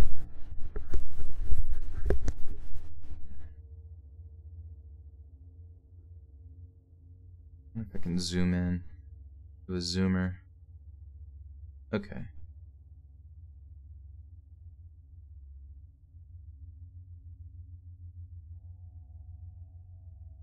I'm gonna try to bring these stories like more central on my screen because I'm always like, because I kind of like have it split up with chat on the one side, the stories. All right, try that. That way I can just like stare forward. Because there's times where I'm just like, my eyes are constantly like darting over to the side. It's really awkward. The more you know. Alright. So, what the freaking freak? Where was it? Find, defend her. Okay. Oh my lord. My other friends and my mother did try to warn me that the way she was acting, dominating my time and manipulating me, was unhealthy, not the way a real friend acted. But I felt like I had to defend her to them as she had nobody else. I found her exhausting and I was having mental health struggles of my own, but I kept quiet and never spoke about my increasing anxiety, self-injury, depression, and certain impulses. I didn't want to be mistaken for being anything like T, who brought up her abuse. I really do think that she made all of that stuff up, as the details changed with every telling. Her depression and the attempts that she had done to end her own life whenever she wasn't getting what she wanted, so I didn't tell anyone how desperate and depressed I felt, and I hid my self-injuries. Looking back on it, I really did need help, but I kept it all secret. Partway through my 4th year of high school and her 3rd, she moved into a local supportive living home for people who had disabilities, who needed help with things like dressing, bathing, meal prep, etc. Now that she was living right in my own town, there was no escape. I couldn't do anything with anyone without finding out. Oops. This is actually way easier. I brought the reading to the center of the screen, so I'm looking directly at it as opposed to like having to like loop my eyes around the corner of a room, kind of like Ren and Stimpy or something like that. I couldn't do anything without shite on my tight. I couldn't do anything without anyone. Dude, what is wrong with my brain? I couldn't do anything with anyone without her finding out about it and guilting me over it. You don't care about me, just like everyone else. I just want to hurt myself. No one wants me around, so I may as well just die. Things like that. Jeesh. Eventually, if she called the house phone, no mobile phones back then, thank fate, or I'd have had no freedom at all from her. My parents would always say I wasn't home, even if I was. They gave excuses like me being at piano lessons or my figure skating lessons or at my job or at a local diner. If T got my mother on the phone, she would try to do to my mom what she was doing to me. Thankfully, Mom was far better at setting boundaries than her daughter was, and would only talk with T for a few minutes before giving a polite excuse and hanging up. Finally, I graduated. I chose a university that was a good 3-hour drive away from home in part to avoid T.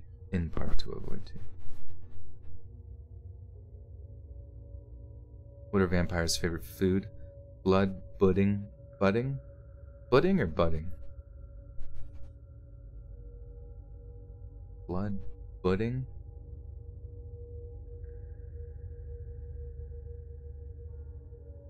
Cyber armor. Do I get my voice from my dad or my mom?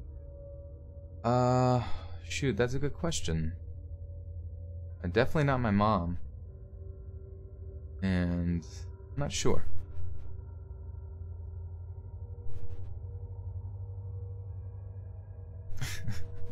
Budding? What is budding, Burrito Sora? I don't understand.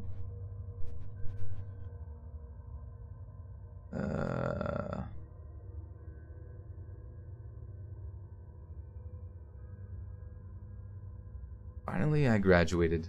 I chose a university that was a good 3-hour drive away from home in In part to avoid. Jesus Christ. Finally, I graduated. I chose a university that was a good 3-hour drive away from home, in part to avoid T. She would not be able to get to my new city. My room was in a building that was not wheelchair accessible, and there would be long distance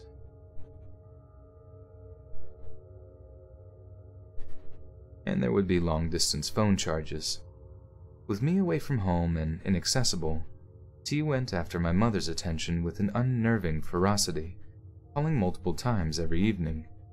That was the reason my parents finally got caller ID and voicemail, just so that they could avoid answering the phone when T called. Years went by and I came back home after university. I began working for the local hospital. Facebook arrived on the scene and I joined up to keep in contact with friends and family who were now living all over the country. I hadn't thought of T in years. Then she sent a friend request, and I felt exactly like I did when I was in high school. Hounded. Needless to say, I blocked her. Eventually, I canceled my Facebook account entirely as she began making fake profiles to attempt to contact me. Thankfully, it has been about 10 years since she last attempted to contact me, and I've made that difficult. Neither my mom or I listened in on the local phone book. Wait, what? Neither my mom or I are listed. Oh, listed, okay. What's a zombie's favorite food? Lady fingers. I don't get that. What about chicken fingers? Have they tried chicken fingers? Have zombies tried chicken fingers? Ask the zombies. Somebody please ask the zombies. Oh wait, we could think of something.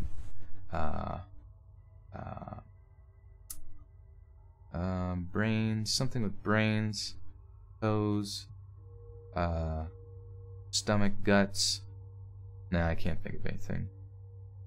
Oh, bye, Jess. Take care. Take care. We'll see you next time. Monkey brains. Maybe they eat monkey brains. I guess that's not a pun. Years went by, and I started pooping my pants more often to keep people away from me. Okay. And she sent a friend request. Needless to say, I blocked her. Eventually, I canceled my Facebook account entirely as she began making fake profiles to attempt to contact me.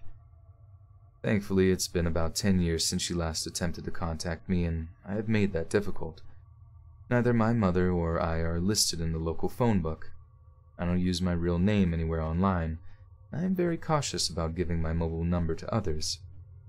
I don't know where she is, but I do hope she changed her ways and finally has a friend.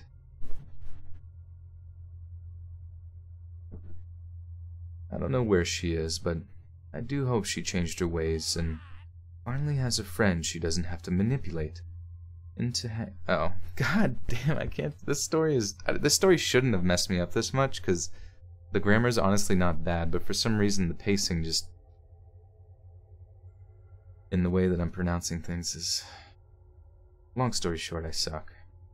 I suck butt, okay? I suck butts. Actual butts. Bertha butts. I don't know where she is, but I do hope she changed her ways and finally has friends she doesn't have to manipulate into hanging out with her. Miss Bellatrixa with a 5 says, what's your favorite horror book, horror movie, and horror TV show, and what's your favorite cartoon and game? Whew, that's a list, but I think that's a list that I certainly could address. Alright, so, let's see. Favorite horror book. Oh shoot. I just scared my cat really bad, sorry.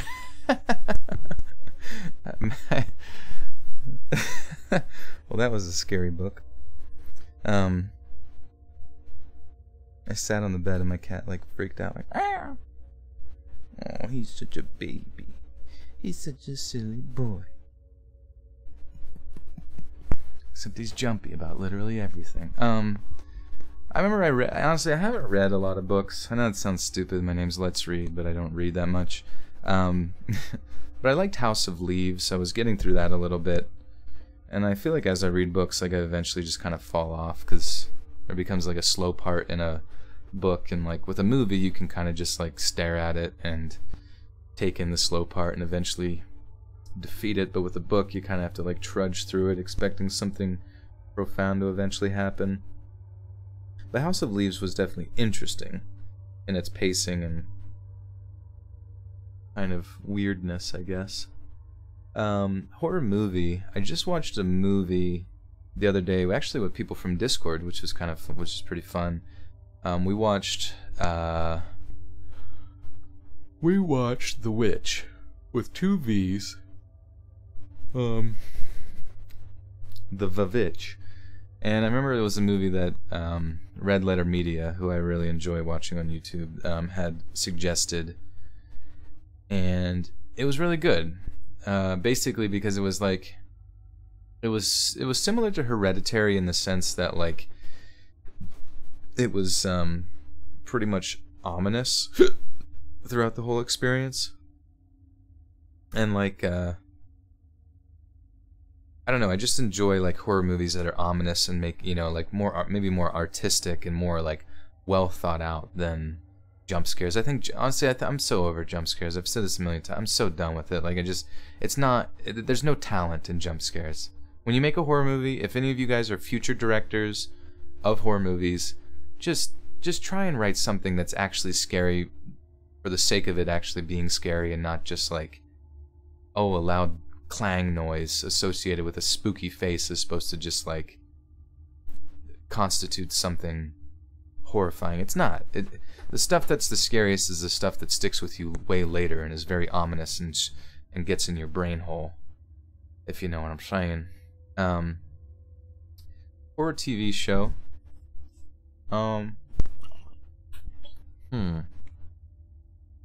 Do they even make horror TV shows anymore?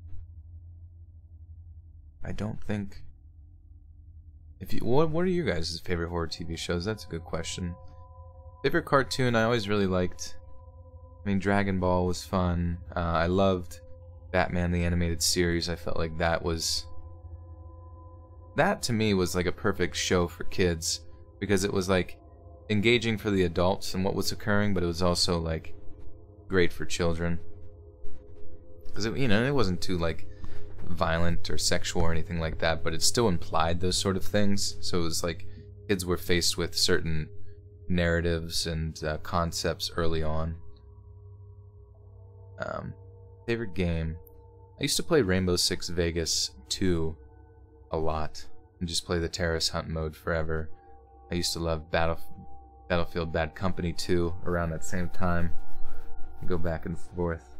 A lot of good video games out there.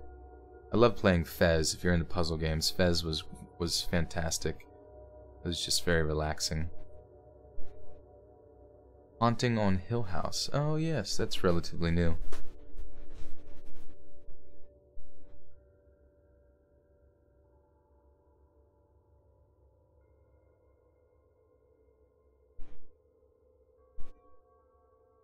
Oh yeah, and then Batman Beyond was sweet. I remember like the splicers. Whenever people, like high school students, were like splicing their jeans.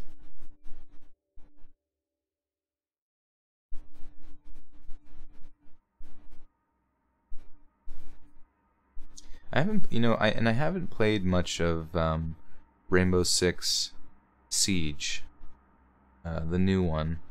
I know it's been out for quite a while now, but it's kind of picked up a lot more steam. I just picked up the game Mordhau. It's like Mordhau,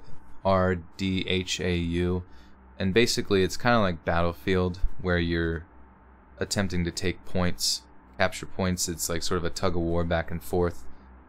But it's like a medieval game where you have swords and all sorts of weapons, like medieval weapons, and archers and horses and that kind of thing. It's like a first-person experience. Like, it's been pretty fun, because it's been really funny, like people just getting their heads chopped off or arms chopped off, or just all sorts of crazy tomfoolery and that kind of thing. Just a lot of chaos, 32 versus 32.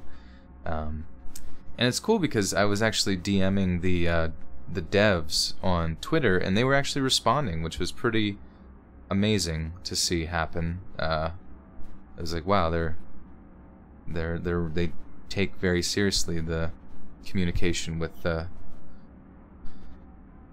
community, which is really neat. And the only difficulty I've had thus far is that, like, getting into a game with a friend has been kind of hard, where one of us gets in, but the other one, it says the server's full then, but it's like, well, why would you let us be in a party together if we didn't, like, secure those positions in the server or whatever.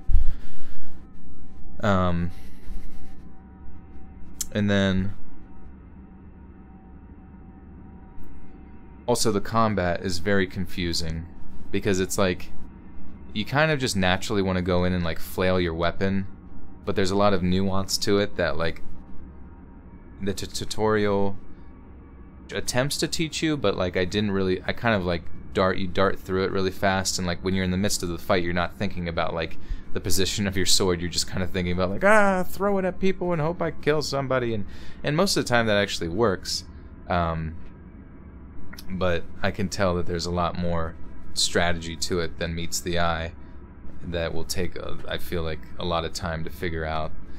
Also, I play a lot of Hanzo in Overwatch, so I was like, I'll play the bowman and figure that out, but it's kind of interesting because the bows and arrows like travel really, really slow. The arrow travels really slow, so like trying to hit shots is a little bit difficult on anybody that's not completely stationary. And then when you do hit a shot, like it usually does around like 30 some damage on like 100, damage characters, so you're not necessarily making a huge difference, I feel like, as much as I would like to. That's why I think it's obviously would be better if there were multiple bow people working together, because then you could just like pick apart groups of people and that kind of thing. But it's been certainly a novel experience that I have enjoyed. They do have a battle royale mode and a horde mode where you can take on, so they've pretty much got all the bases covered, but I'm excited to see where the game goes moving forward. Alright, so the manipulative, also this story made me feel really sad, because I'm like thinking like, you're here on Earth and like everyone's kind of like vulnerable in a lot of ways, like we all have like our unfortunate downfalls, like to whether or not we were socialized appropriately growing up, or like some of us like can make friends easily, some of us can't. And then I just think about like this individual having like severe cerebral palsy, being socially isolated out in the wilderness somewhere with a family, and all they want so badly is the attention of another human being, to the point where eventually they have to call the person's family to get that attention, and manipulate people. And obviously like manipulation is something you would think could teach someone to not do, but at the same time I'm just like, I cannot imagine how I would be as an individual if I was stuck in a position where I was like completely paralyzed in a wheelchair. Like I would be unbelievably desperate for friendship and normalcy in my life, and it just makes me really sad.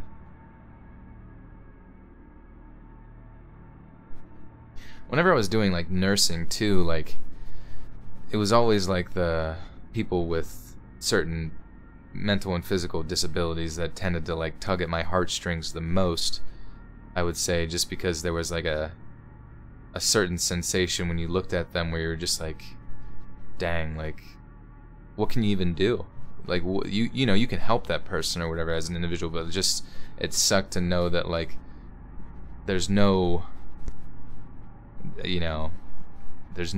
going up from there, like there's no progress to normal, and it just like it really makes the world seem very cruel and unusual at times when you just think like this could be anybody's fate, you know what I mean? And definitely made me want to assist that population, I think, the most, because I mean what can they do without the assistance of everyone else? I don't know. But I'm rambling, and we're moving on to the next story. I was followed home, but saved by one of my biggest fears. Okay.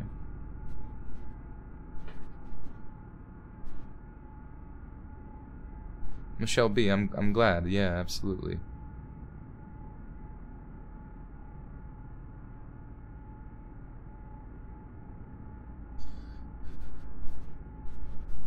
What zodiac? I am a Gemini zodiac sign. Also, I've always been curious if those zodiac signs are still accurate, because at the time in which they were invented, hasn't the Earth sort of, the positioning of those particular zodiac signs like shifted as the Earth itself has shifted in its position within the Milky Way? I'm not really sure. I could just be full of heck.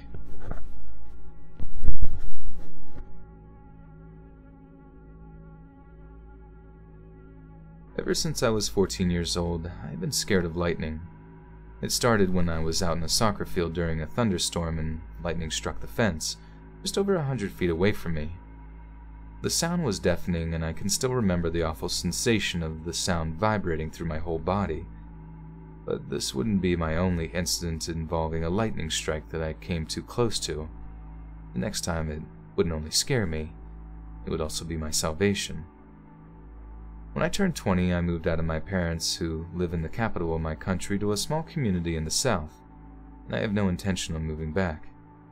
Sure, a girl that grew up in the city is used to the endless variation of restaurant, bars, stores that never close, in a city that never sleeps, but I like it here. Despite the low population of the community and something of a sleepy town stamp on it, it is charming with its colorful wooden houses, the seaside campus, and the smell of butter from the old butter factory as an eternal reminder of where you are. I can practically go out whenever I want, wherever I want, and meet a total of 10 people. The neighborhood cats and, if I'm lucky, a cute but lost hedgehog. There is one more reason why I appreciate living in a small town.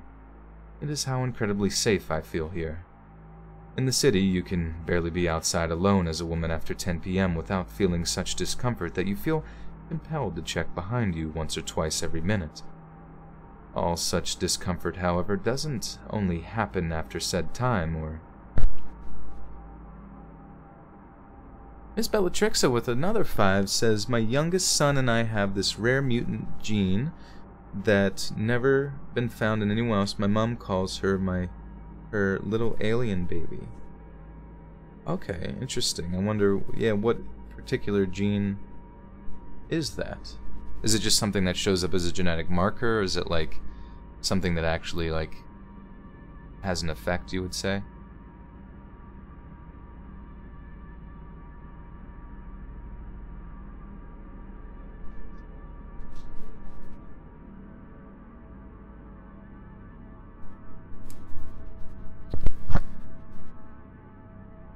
All such discomfort, however, doesn't only happen after said time or during the darkest hours of the day. It can happen at any time, but that is something you learn, something I had to learn. I was 17 and it was the summer holidays. I was spending most of it at my then boyfriend's house, and he lived with his family about 20 minutes outside of the city. I lived with my parents at the time in the city center, just along the green subway line, so if I wanted to get back home, I had to take the commuter train. Geminis do have split personality or can have a flip switch. Maybe. Maybe. But doesn't everybody have that kind of? One day they just are in a bad mood. Video games definitely make me bipolar. I think in video games I get so frustrated because you just feel a constant sense of loss of control. You know what I mean? Where you just like, you want to know the answer to why you flumped up, but you may never know. Don't stop me now.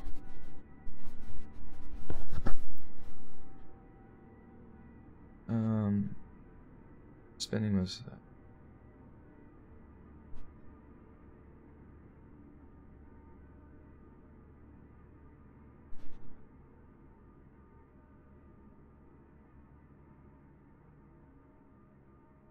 Elizabeth Harrington with the 20 says, I have cerebral palsy as well. Oh, okay, I'm very sorry to hear that, Elizabeth, but at the same time, like, I'm just happy to have you here and appreciate your support in the stream. And I'm glad, you know, in everybody's circumstances, I'm glad that these stories can be of benefit to you.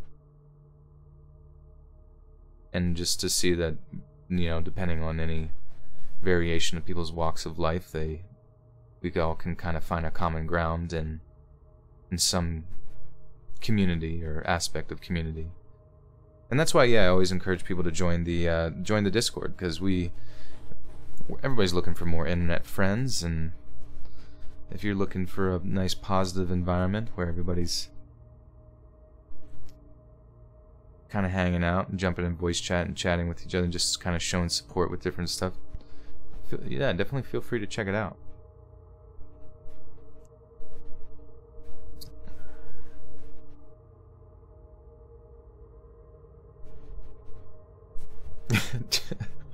Jill says, I'm just a diabetic. Can diabetes, I've always been curious, can diabetes be reversed? Like if you were to never eat sugar again, or huge diet and exercise, like can the process of like, because I think diabetes, like as you develop it over time, it's like your body becomes less prone to its responses to the release of insulin and its insulin receptors, to the point where the insulin receptors don't struggle to regulate blood sugar quite as much. But I've been curious if to a certain extent diabetes might actually be reversible through just base diet and exercise and that kind of thing. I'm scratching my cat's chin. He likes to have his chin scratched. Scritchy, scratchy, scratchy, scratchy. This cat is the best cat. Like, if you guys have... Does everybody have good cats, or do you have bad cats? Because this cat is a very good cat. He likes to have his belly rubbed. You can pick him up and put him on his back and hold him like a baby, and he doesn't care. And you can play with his tail, he doesn't care. You can stick your finger in his mouth. Wait, what am I talking about? Just kidding.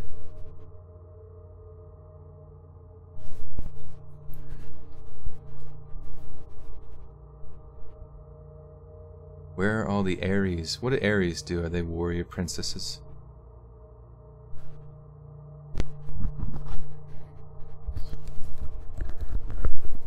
I'm trying to get my mic to be out of the way of my other mic, but... Oh, there we go.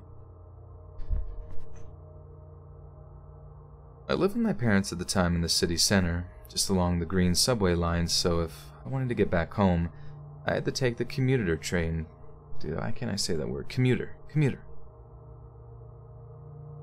I lived with my parents at the time in the city center, just along the green subway line, so if I wanted to get back home, I had to take the commuter train to the central station, walk across it and switch to the green subway line and ride a few minutes on there to get back to my station. I was then in one of my rebellious periods and had a month before bleached. Oh.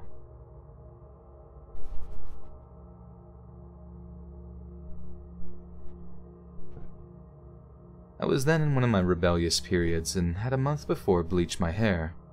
I loved it at first, but after a while my roots started to show and I realized my mistake. My angel of a mother had... Oops.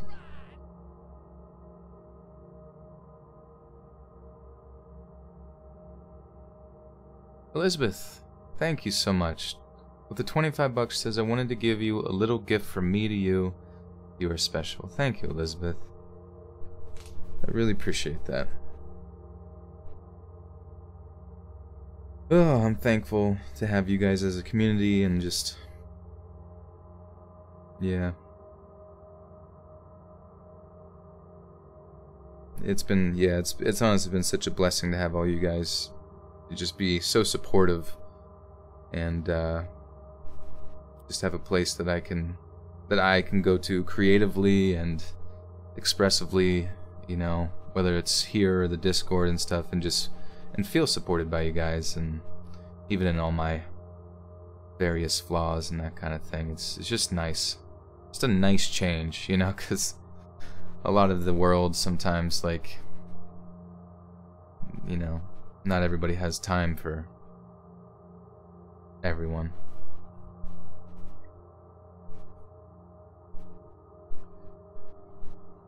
I loved it at first, but after a while my roots started to show and I realized my mistake. My angel of a mother had tired of my fuss over it and booked me at a hairdresser's so that I could go back to my natural, deep brown hair color. The day for my appointment at the hairdresser came and I was as usual at my boyfriend's, but I needed something from my parents' apartment first, so I put on my headphones and jumped on the commuter train. I switched as usual to the green line and sat near one of the doors that I knew would line up perfectly to where I would get off. I like to crowd watch when I travel, not to stare people out or anything like that, but just to look at people and think about where they are going, what they are doing for work, and maybe make up a story about them. It is kind of a game that I often find myself playing on the subway or commuter train. I played that game that day. I looked around at people, and where there was one station left until my stop, my eye struck to a man who was sitting a few feet in front of me. He was tall, perhaps in his mid-30s. His hair was dark and scruffy, wearing dark clothes and big boots. He sat with his elbows leaning against his knees, crouching slightly down towards the subway floor. Today I don't remember what my analysis or fictional story was of him, but I know I saw him. The woman in the speakers shouted out my destination, and I stood up and went to the doors and stepped off. When I got out of the doors of the station, I saw that it had started to rain. So I pulled my hood over the headphones and started to quickly walk up to the apartment, which was only a few hundred feet from the station. The apartment is an old building with a large wooden door facing the street. The door has a glass pane that runs along the entire door, and when you enter the staircase, it is entirely in marble with an old wooden elevator with an iron lattice door that you have to close manually. When I got to the door, I put in the entry code and pushed up the door. When the door was swung aside, something was reflected in the glass. I turned around and saw the man from the subway standing behind me. At first I was a little shocked that he was so close to me, but I assumed he was one of my neighbors or a neighbor's friend. I also assumed that he stood so close to me because it rained and he didn't want to get wet. So I said hello and pressed up the door an extra time with my hip while I took my headphones. What? So I said hello and pressed up the door an extra time with my hip while I took off my headphones. He did not answer. I went to the lift and pressed the button, but I heard that it did not start, so I assumed that the neighbors had opened the lattice door to park the elevator at their floor while they locked their door. I turned around and saw the man standing behind me, shaking. It was not a typical type of shaking that's common if you have a fever or a cold, but more like a spastic twitching. He stood there jerking, with his head and his back as curved as he had on the subway, but this time his eyes were not on the floor, they were on me. He opened his mouth to talk, but only incoherent sounds came out while the shaking and jerking became more frantic. "What's your name?" he said at last. I remember my parents' words of wisdom to never tell your name to a stranger, especially one whom one feels.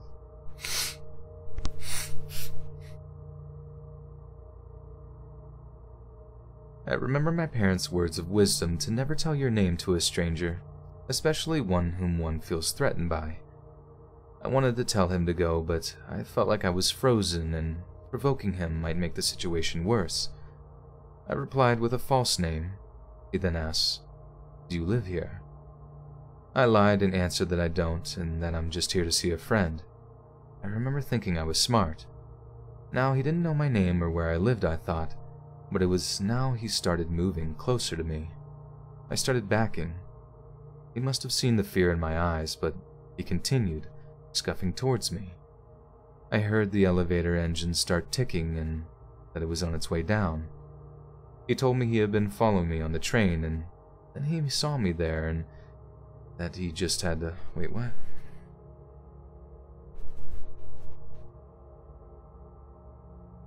I heard the elevator engine start ticking and that it was on its way down. He told me he has been following me on the train and that he saw me there and that he just had to follow me.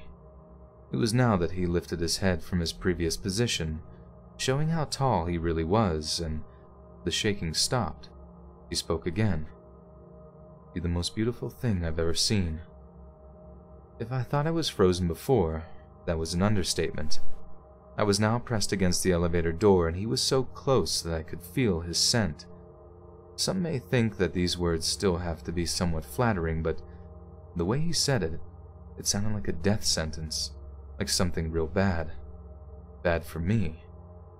It was about when I heard the elevator stop on the first floor and someone walked down the stairs to the courtyard. Shite.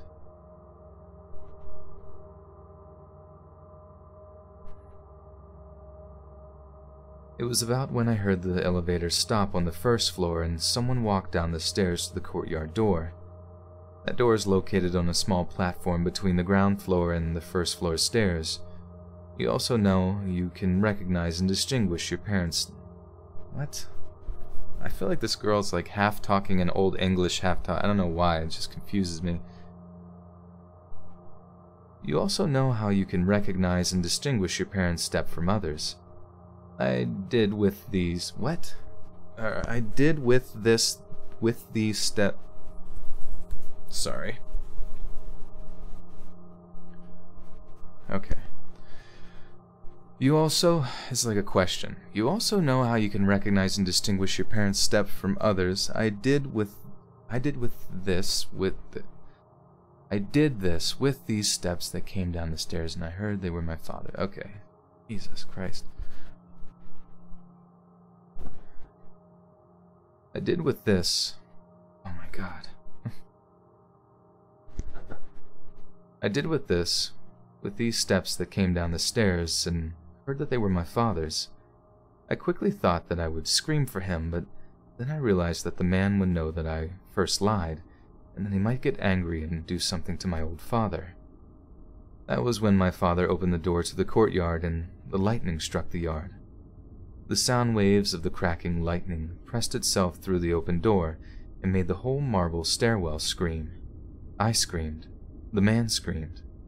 I went to my usual position regarding thunder and lightning, fetal position on the floor. He, on the other hand, jumped backwards and started running out, while he shouted that we will be seeing each other again soon. I barely realized what had happened. I went crying up in the elevator and into the apartment where I told everything to my mother and also father when he came up from the courtyard. We reported the incident to the police and I went and dyed my hair, which made me feel a little safer, as my appearance changed quite drastically. I was still a little scared after the incident, but also confused. I just kept thinking about what he was saying when he ran out. We will be seeing each other again soon. I knew at least that. I absolutely did not want to see him again. However, I didn't get what I wanted. About a month passed, and I had practically forgotten about the situation. I was on my way to the central station to meet up with my boyfriend who was on the commuter train on his way to me.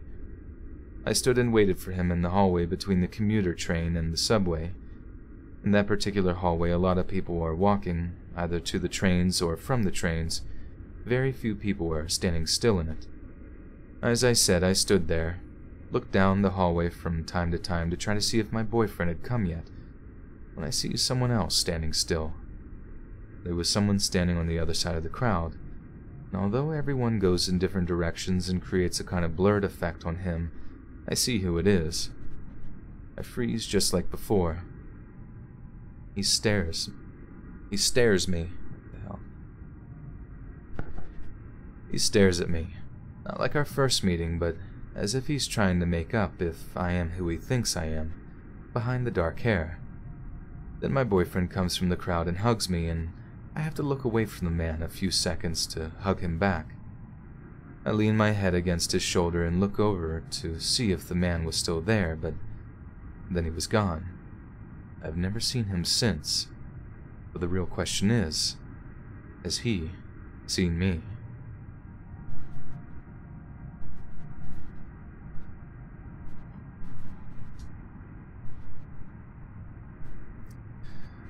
Has he seen me in my shower potpourri?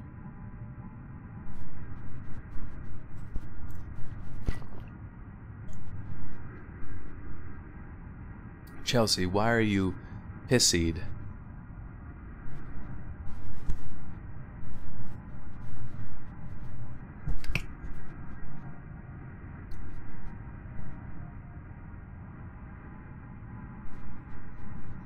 Sagittarius. What month are Sagittarius?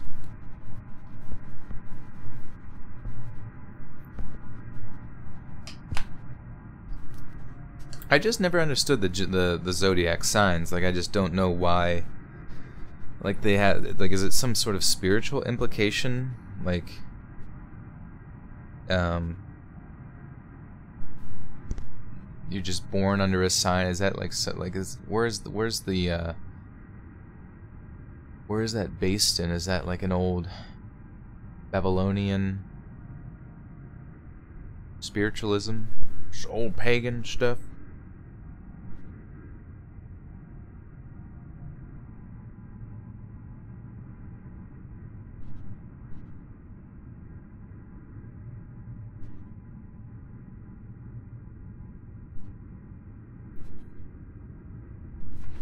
It's just the stars. The stars dictate our life.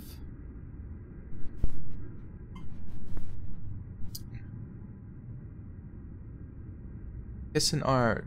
This pizza tastes like actual grass. Did you get a broccoli crust pizza?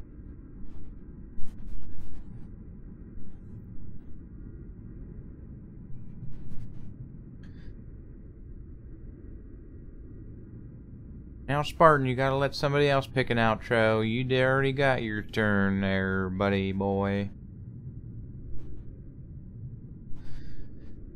Jacqueline, that's a great question. She's asking, as a Hufflepuff, should she date a Slytherin? The real answer that I think everybody's thinking is no. Keep your distance as far away from them as you can. In fact, I would go as far as to say you should probably carry a weapon. And not just a wand with you to protect yourself at all times around that individual. They're a snake in the grass, and they know it. But sometimes it's fun to live on the dangerous side of things. Zombie Crush is currently studying for the final tomorrow. Well, I want to wish you the best of zodiac luck. That's what you should start doing when you wish someone luck. Wish them zodiac luck, so they know it's legitimate and very powerful luck that you are wishing upon them. I'm wishing you some really strong Sagittarius luck, some really, like, maybe a dash of Gemini luck for the twins.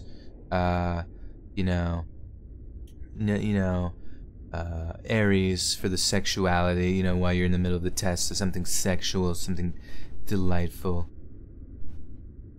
It's mozzarella and pesto. I might as well be in my backyard. I know. You might as well be eating dirt clumps. Come on.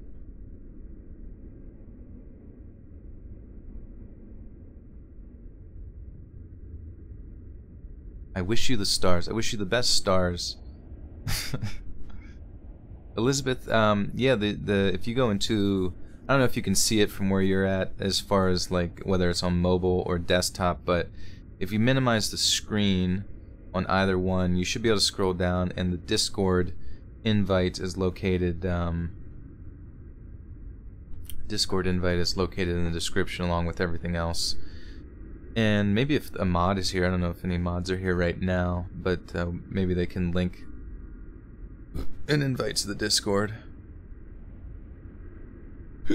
We've got all sorts of cool things in that Discord. Jake's there, and Jake bullies me in the Discord.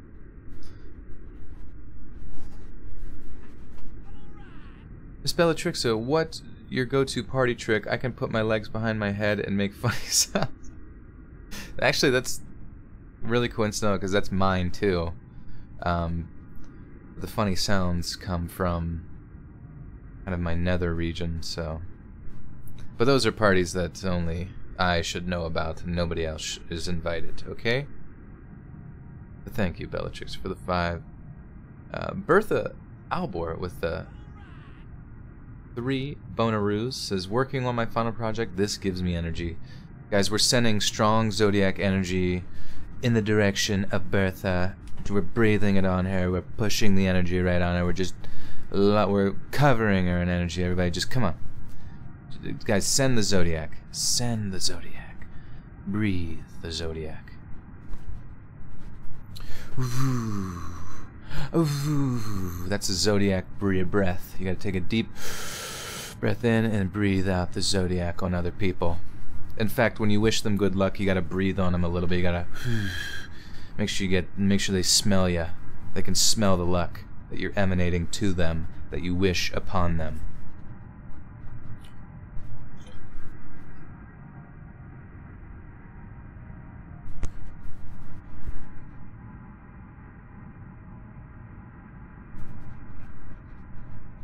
Eat the zodiac. Yeah, have a zodiac pizza. That might make it taste way better. Alright, this next story is called Creep Watches My House and Waits for Opportunity to ask me to play Super Smash Brothers, and I dominate him in that game. No, that's not the actual title, but...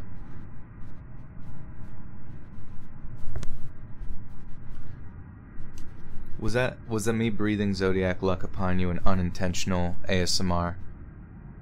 Also, what other unintentional ASMRs have you guys been experiencing throughout the day? When you're brushing your teeth and all of a sudden the toothbrush scrapes up into your gum, but you kind of like it, the way that it sounds, the way that it feels. Oh yeah, also one of the stories had a whole butter factory. I thought that was hilarious. I was like, why the hell is that not near me? Where's my butter factory? I just have a poop factory near my house.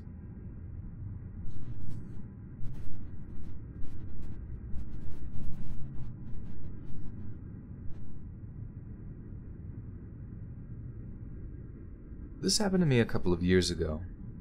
At the time, my fiancé didn't believe me, but I'd been convinced for several weeks that someone was watching our house. Several Amazon packages. Amazon packages.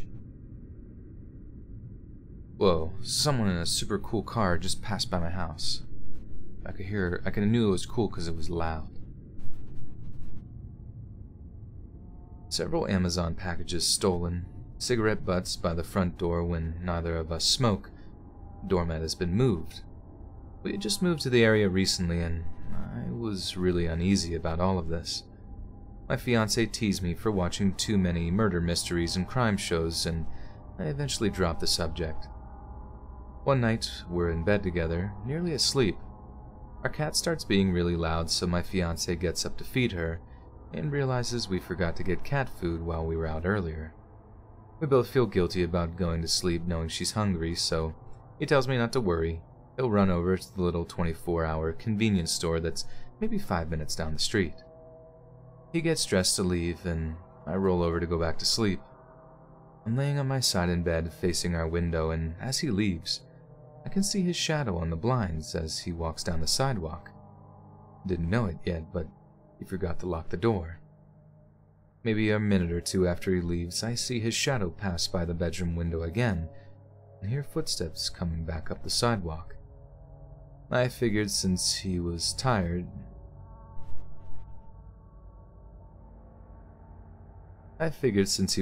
he probably forgot his wallet and had to come back. This has happened before.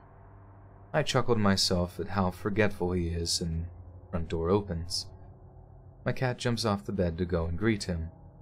What happened next took place over the span of maybe 3 minutes, but felt like 3 days. It was dark and dead quiet in our house. Quiet enough I could hear my cat's little steps on the bedroom carpet suddenly stop. She then lets out the deepest, most terrifying growl I had ever heard a cat make. At this point, I hear a person take a few steps into our living room, shush her, and sneeze. It is definitely not my fiancé. I'm a woman. alone, at night, naked in bed, scared out of my mind, and I have no idea what to do. This guy clearly knows my fiancée is out. Does he know I'm home alone? Is he here to kidnap or hurt me? My phone had died earlier, of course, so it's off and plugged into the charger. I know once I turn it on, AT&T's incredibly loud jingle is going to betray me, so for right now I'm on my own. Thankfully, we keep a shotgun by our bed. Slip out of bed, grab my gun, and crawl as quietly as I can toward the bedroom door, which was about 2/3 of the way closed. I can hear the creep rummaging through our stuff in the living room, and he sneezes again. Idiot. I peek through the gap in the door, and the outside light is just barely bright enough to illuminate a man hunched over our entertainment center, his back to me. I silently open the door the rest of the way and stand up, still 100% naked and 100% determined to keep myself and my cat safe. I muster all my stupidity and courage and cock the shotgun in the deepest booming voice my body will allow me to make. Crap. Seth Glass with the $10 says, "Hello, can you give my cat Beans a shout out?" Hello Beans, how are you? I know it's been a while since we've last spoken, since I've last given your chin a scritchy scratch, but be well aware that I will now do it indirectly through the possession of your owner, Seth. I will be scritchy scratching your chin for as long as you like. My kitty is so sweet. He's so soft. It's funny, I don't give him a bath like super often, but he still smells like he got a bath just recently, even though it's been like, I want to say like 2 or 3 weeks. It just emanates from his body. The shampoo. He's a fresh cat. He's ready for a date. Where's he gonna go on a date? Maybe just him and his girl cat will find a nice pan of lasagna to just lay in and eat and chat about their favorite character on Game of Scones. Just the perfect date.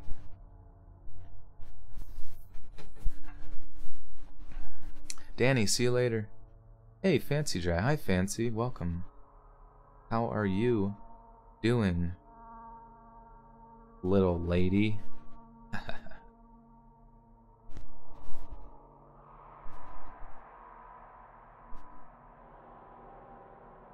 And in the deepest booming voice my body will allow me to make, I bellow out, "What do you think you're doing?" I've never seen a human jump so hard or run so fast. I scared the creep so badly he about launched himself into orbit. I got one good look at his back as he ran outside into the darkness, and then he was gone. I slammed the door shut behind him and yanked my terrified cat out from under the couch by the neck. We booked it back to the bedroom with my gun. I held her so close to my chest and just started sobbing while I struggled to turn my phone on and dial 911. My fiancé got home with a can of cat food moments later and immediately noticed the PS4 on the ground and other electronics moved around. He found me in the bedroom flipping out, and I barely got any words out to explain what happened before the cops showed up. They were super nice, but unfortunately there wasn't much else they could do. They didn't Seth with another 5 says, "This is literally my fave channel, you demand." Thank you, Seth. You also are the man. You also are the man. Thank you so much. Yeah, if he laid in lasagna, he wouldn't definitely want to be clean, but I imagine they could lick each other clean, because they're kitty cats. Kitty cats like to lick each other. Growls, "What do you think you're doing?" in the loudest growl of all time.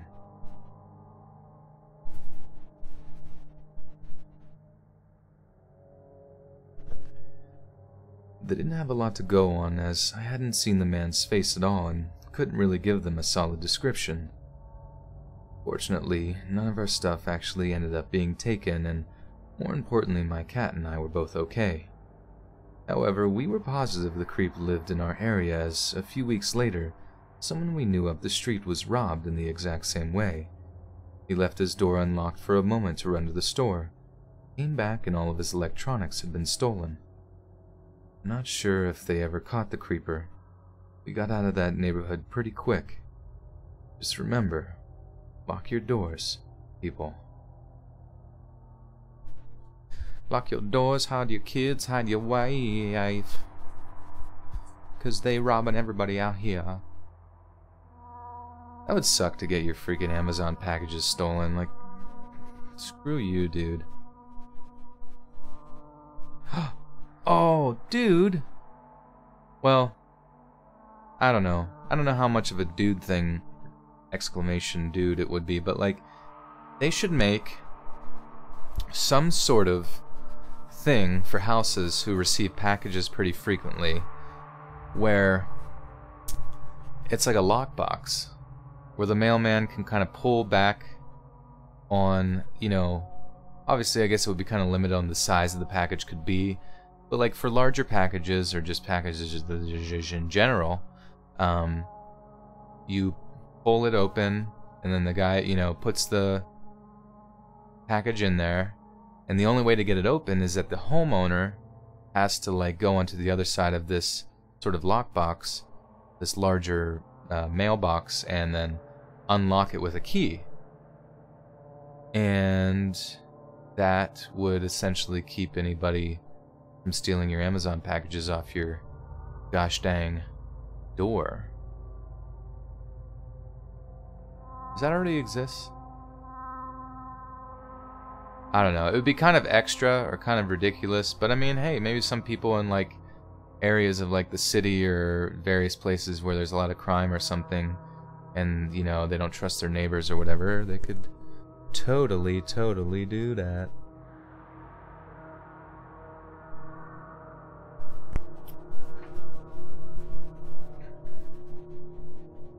Joshua Sanders with the 2 says, I'm always here. Thank you, Josh. 34. Yeah, new company idea. Well, you know, if anybody out there is an inventor of sorts, feel free to steal that idea and call it the Let's Read box, or the Let's box, or the Boxinator, or the Let's Trap.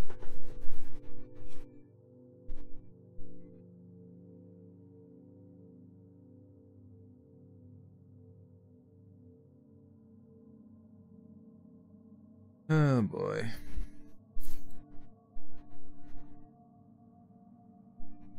I don't know, I feel bad, like, people ask me to go out anymore, and I was already complaining. I'm literally complaining about a vacation, which is so terrible. But, like, I just do not... Yeah, let's mail, that'd be good.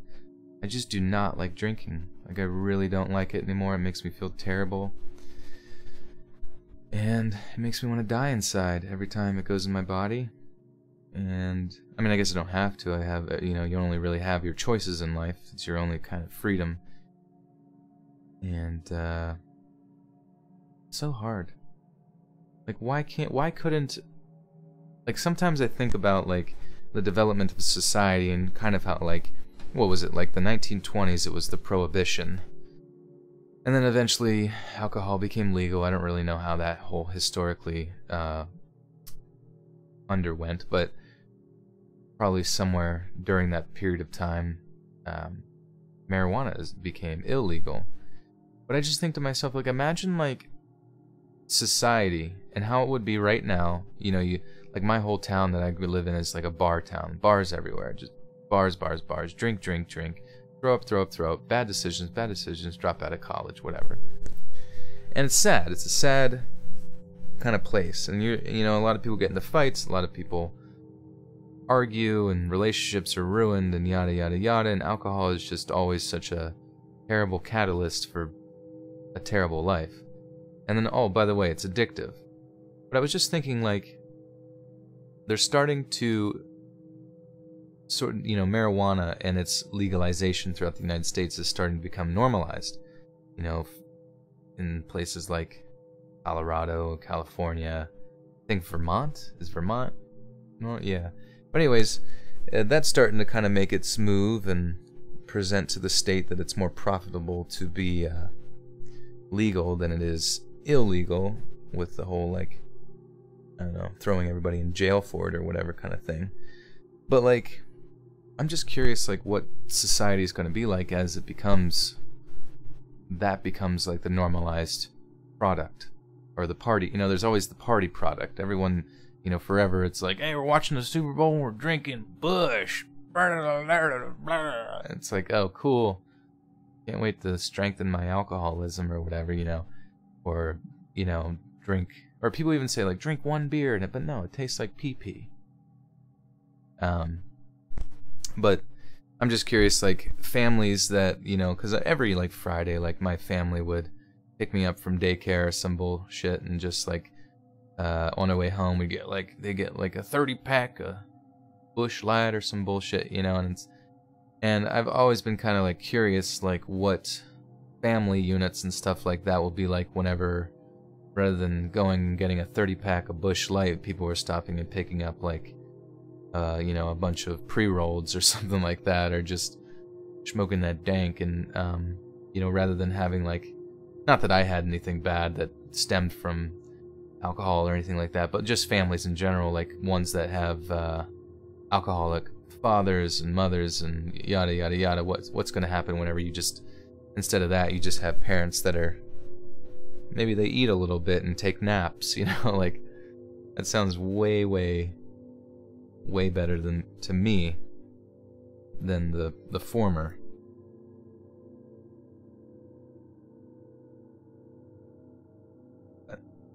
We shall see. Society is going in said direction. 'Twill be interesting.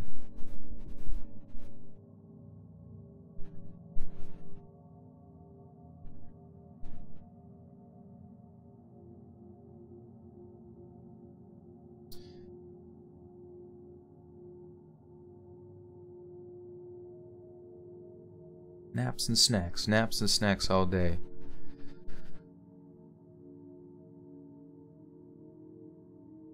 The 21st Amendment was the first amendment to turn down another amendment in history. Yeah, what happened with that 21st Amendment? It negated another amendment? So this is called Why I'll Never Uber Alone Again. I was forced to go on a date in a locked car at 2 a.m. Jeez. Jeesh Louise.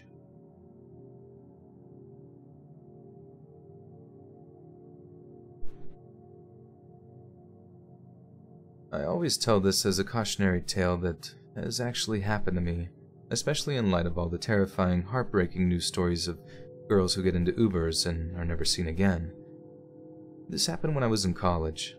It's one of the bigger party schools with an entire street of bars you can wander to and from. My boyfriend, now fiancé, had gone back to his hometown for the weekend, so I decided to go out with some friends. I'm sure you can see where this is going. I had a bit too much to drink and was on the edge of a blackout. Knowing with my whole mind, body, and soul that I did not want to become a liability for my friends for the rest of the night, I told them I was going to Uber home. My friends insisted on coming home with me, but selfishly, I wanted to call my boyfriend when I got home and have a bed to myself, so I told them all no, but took a screenshot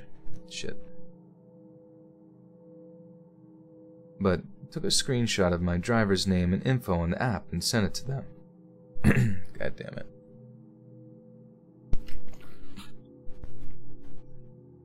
"21st Amendment ended prohibition." Yeah, it's surprising sometimes why there's not just like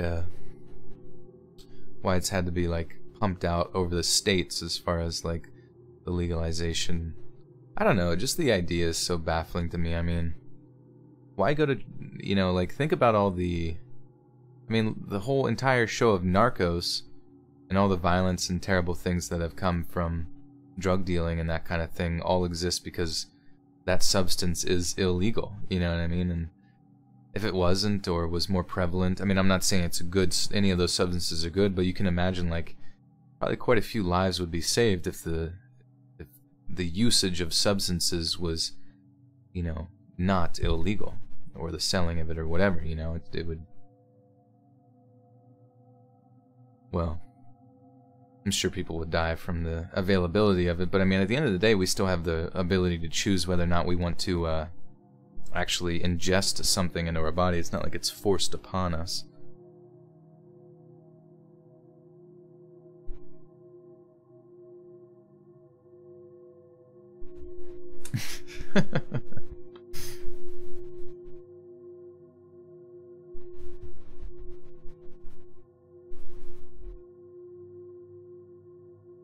I don't know what the fuck I'm talking about. Anyways, alright, so this happened in college.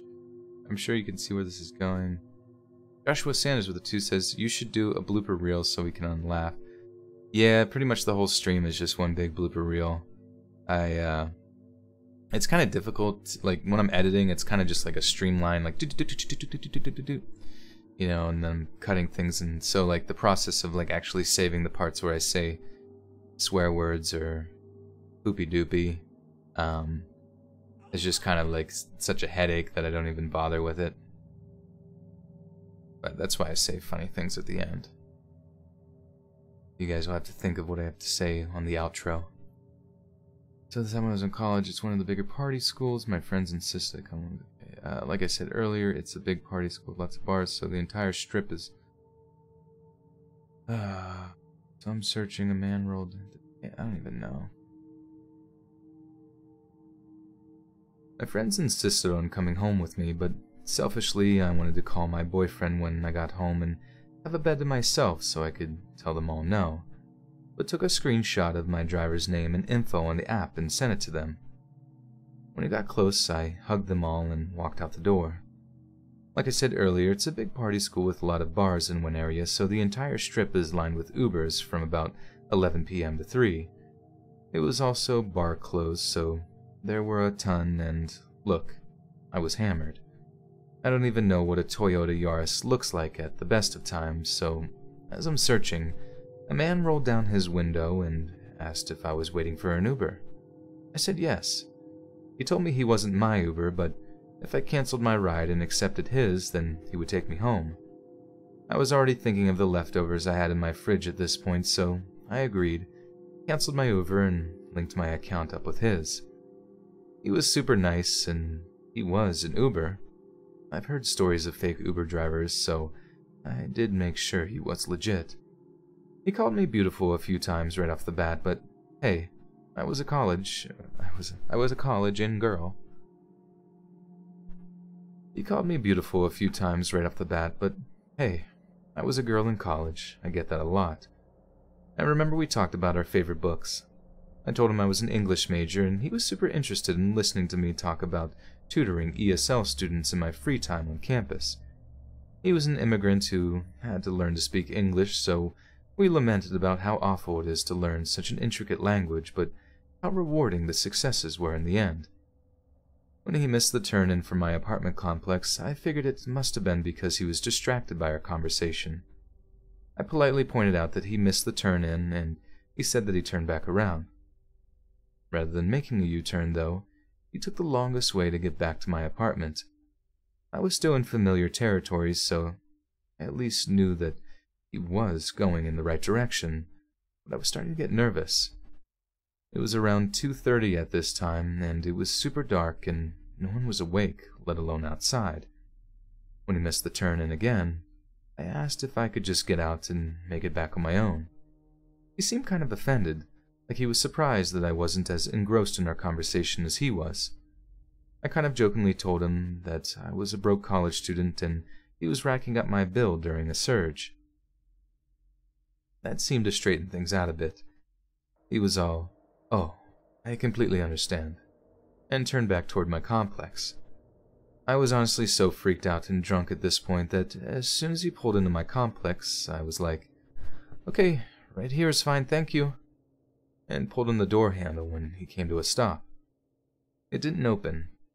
I hit the little lock latch. Still nothing. "Let's go get coffee sometime." Oh, shit. "Let's go get coffee." he said. He clicked the button in the app to say that the trip was completed and clicked out of the app. At this point, I'm just trying not to look as freaked out as I felt. I told him I was tired and it was late and coffee was the last thing I needed at the moment. I tried the door again, just to make sure I wasn't drunk and handling the door wrong. Still didn't open. "You should just sit here and talk until you're feeling better," he explained to me. "We can go somewhere more private too if you'd like. Do you live alone up there?" At this point, I'm frantically digging through my purse for my phone. I'm done being polite. When he asked what I was doing, I told him I promised my boyfriend I'd call him once I was home safely. Wrong thing to say. He got incredibly angry that I had a boyfriend and didn't tell him about it. He asked what his name was, what he did for a living, and where he was right now at this very second. When I gave half-hearted answers, he got even angrier. He demanded to know why my boyfriend of mine was... Kayla Samet with the $2 says, "Hey, love your channel, thank you for being there." Well, thank you, Kayla. Thanks for being here during the stream. Appreciate it.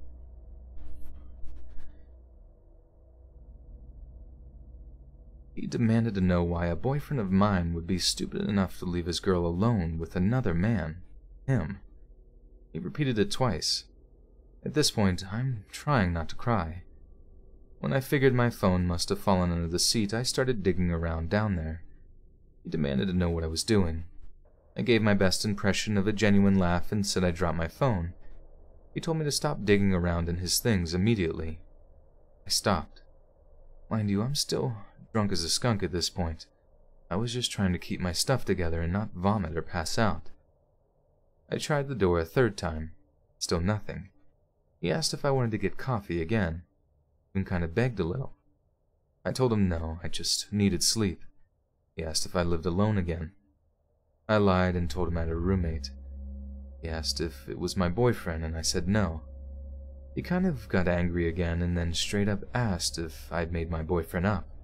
I told him no, and he got angrier and again asked why he would leave me alone with another man like this. I'm usually pretty good at reading people, and I got the vibe that this guy thought he was a knight compared to my boyfriend. So I lied. Through my teeth, I told him I was going to break things off with my boyfriend and that we weren't even really that serious. That he was an idiot to leave me alone like this. Thank whatever God was watching over me, but that didn't. He calmed down and said that changed things. He asked if I wanted to get coffee again and changed my answer to not tonight. He asked for my number and I gave it to him. He called to make sure it was my real number. My phone buzzed.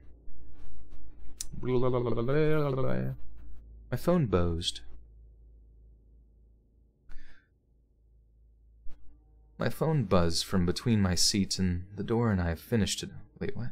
Oh.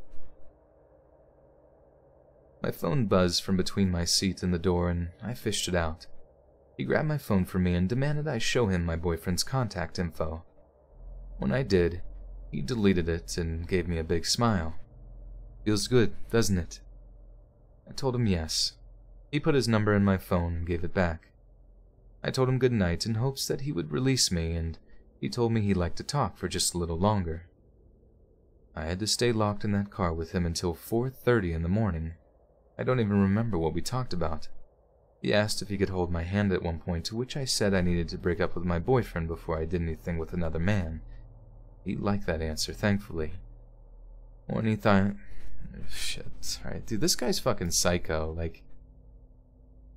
I hate this guy. Like, I normally don't, like, get too caught up in, like, stories about, like, the creepers and that kind of thing, but I actually hate this guy.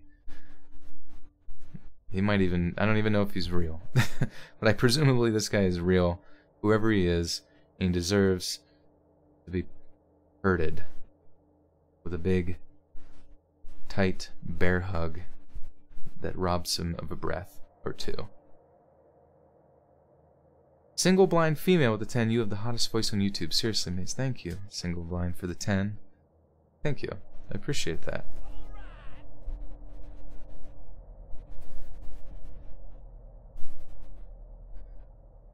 When he finally let me out, the door was child locked, so could only be opened from the outside. The windows were locked too. I walked up the wrong building steps and crouched down in the shadows of some random person's door until we drove off. I sat for another 10 minutes and then sprinted to my apartment. After crying on the floor in my kitchen for a while, I called my boyfriend and explained to him what happened. His response was one that I get from everyone when I tell this story. Report that guy to Uber. And even though he didn't know which building in my complex I lived in, he still knew where I lived. I was terrified of seeing him again. I was terrified of calling an Uber. To this day, I refuse to Uber alone, and I make sure I have my phone in my hand every time I get into an Uber now. I realized this could have been a lot worse. Maybe he was a good guy with the wrong line of thinking, and he did mean well, but I was terrified I wasn't going to make it to my apartment that night. Please be cautious when getting an Uber, and don't be like me. Like, I don't, like, the fact that this girl is even, like, walking through her inner brain that, like, he may have had good intentions. Like, I don't even know a single culture that would, like, logically make sense where you trap someone in your car until eventually they agree that they're going to break up with their boyfriend and let you take them out for coffee. Like, that, the level of mental insanity that wherever that person developed that line of thought had to have come from is bad for planet Earth.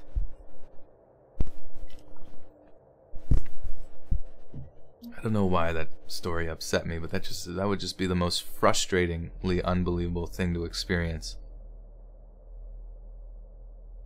Oh, I'm your Uber. Also, I'm just gonna keep you in here until eventually you like me.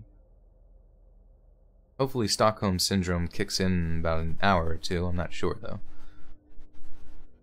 Yeah, Rylan, that's a good point. 1980s, don't get in strangers' cars. 2019, call stranger to your location.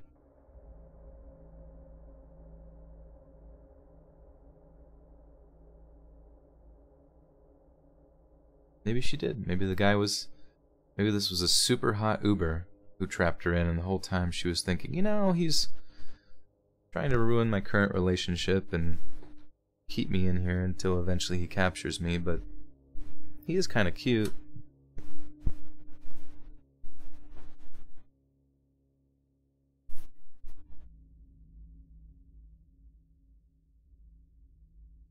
You're gonna trap me in your bathroom till I tell you have nice socks?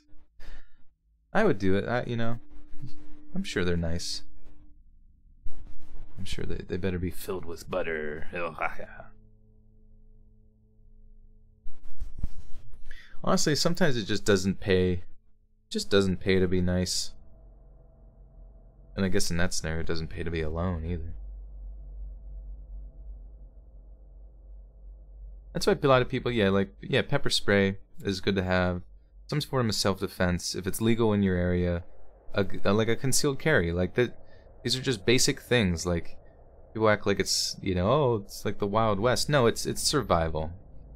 Being a human sometimes is literally survival. And I think you should have every advantage on your side.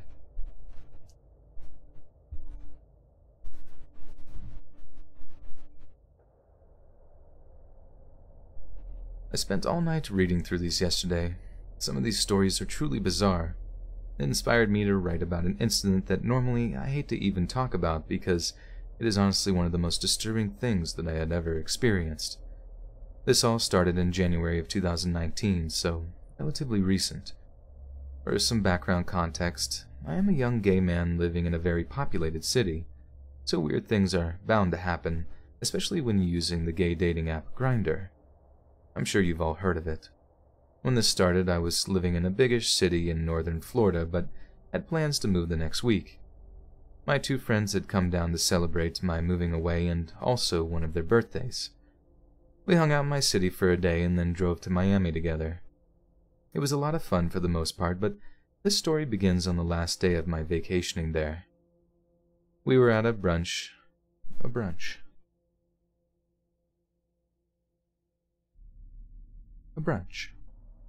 We were brunching.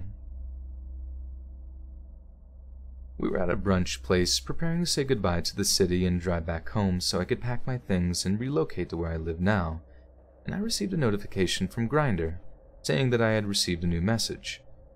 I opened it up and the message simply said, "Hi," or something of the sort. It was from a blank profile, and it said it was sent using a feature called Explore, meaning this person wasn't located in Miami but lived elsewhere. I replied, not minding the faceless profile because a lot of men on that app are not open with their sexuality and might not want to take a risk of people in their actual life finding out about them. We make small talk, exchange names and such, and he seemed like a really nice person. He eventually sent me a few pictures of him, and he was very attractive looking. He asked me for my number, and I was so flustered by Miami and saying goodbye to our temporary friends that I just gave it to him without thinking about what could have come of it, and I regret this dearly. We texted over the next few days, and things seemed pretty normal. We talked a lot, just casual chit-chat, asking about our careers, goals, etc. Nothing strange. And then I noticed a notification from the Cash app that I had received $100 from a random username that I didn't recognize. The memo was an eggplant emoji. Gross. I was so confused and started texting my friends, telling them how a random person had just accidentally sent me $100, and how he'd have to keep sending me more in order to ask me to return it because you can only communicate with someone on the app if it includes a payment. We got a laugh about this, and I decided just to return the money because I would be really upset if I was on the other end of the equation and I had just graciously donated that amount of money to a random person. Before I was able to do that, though, my new Grindr friend texted me and said, "Don't ask me for any more. That's all I can give you. I will block you if you ask me to send you more." I was confused. I had never asked this man for money. I have no idea how he even got my Cash App username. I know you can look people up using their phone numbers, but I hadn't even linked my new phone number to that app yet. I replied asking him how he got my information, but he wouldn't say anything about it. I guess I just dropped it because, free money. And I'm an idiot for that. Time goes on and things are getting a little weird between our texts. He begins asking me to send him pictures of my feet, which in and itself isn't weird. I don't like to kink shame, but something just felt very off about him at this point. It's as if I was talking to a new person. I tell him that he needs to calm down a bit and that this was getting uncomfortable for me, to which he agrees.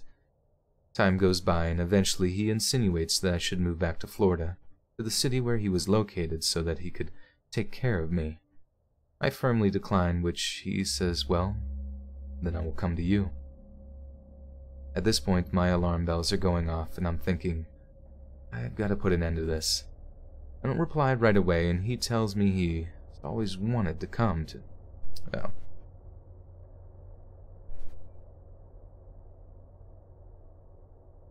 I don't reply right away and he tells me he's always wanted to come to my current city. What? How do you know where I live? I didn't give him any of my social media, and even if I had, there's no way he could have known because I intentionally withheld any information online about me relocating. I was tired of everyone knowing my business. I have always had my location on Grindr set to off, so he couldn't see where I was or even how many miles away I was from him. I told him that at this point, he needs to leave me alone and that I didn't wish to talk to him. I didn't block him though because I was starting to get paranoid and wanted to have a record of the things he would continue to say in case things got super weird, which, of course, it did. First he told me he was sorry for lying and sent me a few pictures of what is actually him. I hate to sound like a jerk, but something was seriously off with the way this person looked. Almost every picture had a very big, disturbing aesthetic. Almost every picture he had a very...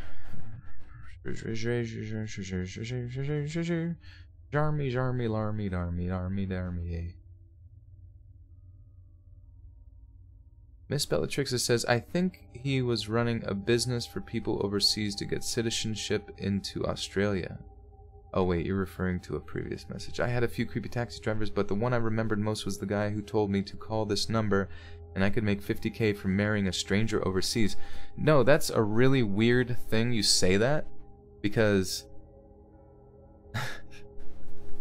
I also heard in my town that there's like, you know, Chinese immigrants and stuff that the families will pay you like 50 grand, like the exact amount, to marry their particular person they're trying to get there, and then you can divorce them and then still have your money or whatever, but not have any downfalls from it. But I was just like kind of in shock. I was like, oh my god, what a great way to cure student loans, right guys? Easy peasy.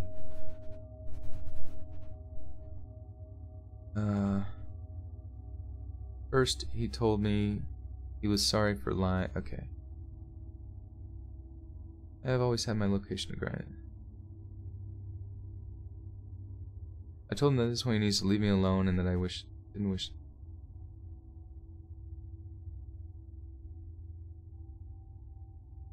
Okay.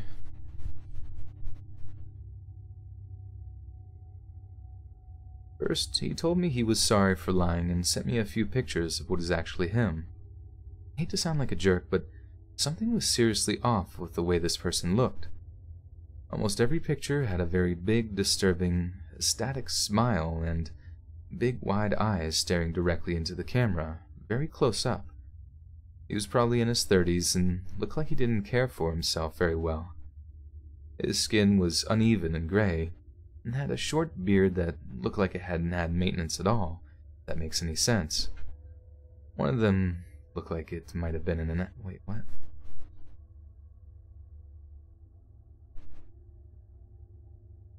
One of them looks like it might have been an accident because his face was blurry and he was angrily just staring into the camera with a hateful, evil expression on his face. He also sent me one of his mouth, but only... Wait, that's weird. He also sent me one of his mouth, but only his big smile pictured. Nothing else was in it. There were pictures of his apartment as well, and it looked almost empty other than a small table with a photograph of unknown people in it. Also, a fire hydrant was there. It was all very weird. I didn't reply to these, and that resulted in a string of angry texts from him telling me he wished he'd never met me and that he hates me. Throughout all of the weird, uncomfortable, and filthy texts he sent me, there are a few exceptionally disturbing things. He sent me a link to his YouTube page, which I did end up viewing, and the videos were literally just him talking to himself and making jokes to himself. There were 10 plus of them, and I was the first viewer, although they'd been up for months. If that wasn't weird enough, whenever he would pause in between sentences in these videos, I would hear faintly in the background what sounded like someone's muffled screaming, and every so often, after hearing the screaming, I would hear him try to hold back a very high-pitched, sinister laughter that sounded nothing like him. I could tell from the sound quality that it was something this man was producing and not a bystander. I also don't think he has many friends. Most of these videos have since been deleted, and I don't know why. I read poetry, and at some point, he was begging me to send him Oh shit, okay, we're getting there. For some reason I thought this story was like another hour long, but we're good. We good, homie. Oh my god, my cat's just rubbing into my feet. He wants the attention so bad. I write poetry, and at some point he was begging me to send him poetry. He also sent me a link to his WordPress, which I also viewed, and the poems were somehow actually very well written. Like extremely beautiful poems, but I realized that the things he was saying in them made absolutely no sense. I tried analyzing them anyway. I could, okay. I tried analyzing them any way I could because I was trying to figure out what was wrong with this guy, and none of them made sense. He would randomly send me small amounts of money on the app, I guess in an attempt to get me to talk to him. Fast forward a little bit. The timeline is slightly messy because this was just a constant stress on me, and I was still receiving a message from him every 10 minutes that I wasn't replying to. These were weird. And here's what some of them said. "Did you block me? You want to put me out of your life? That's fine, but it's an irreversible decision. When you push me out of your life, you don't get me back in when you feel dumb about it later, and you will. And the best thing that happened to you in years is a privilege to know me. You want to clear space out for someone more deserving because you're an uppity little idiot." Well, there's a bunch of words that I don't know if I can use. You're an uppity little... prick? Is prick a bad word? "You want to clear space out for someone more deserving because you're an uppity little prick? Not a problem. You're not getting rid of me." Stuff like that. I withheld some of the more vile and descriptive ones depicting what he would do to me sexually because I don't like to read them or even think about them. He would also reply to his own text almost instantly and apologize for what he said and told me, "Please don't go," and things like that. I finally broke down and told one of my best friends about this. Woo is also gay.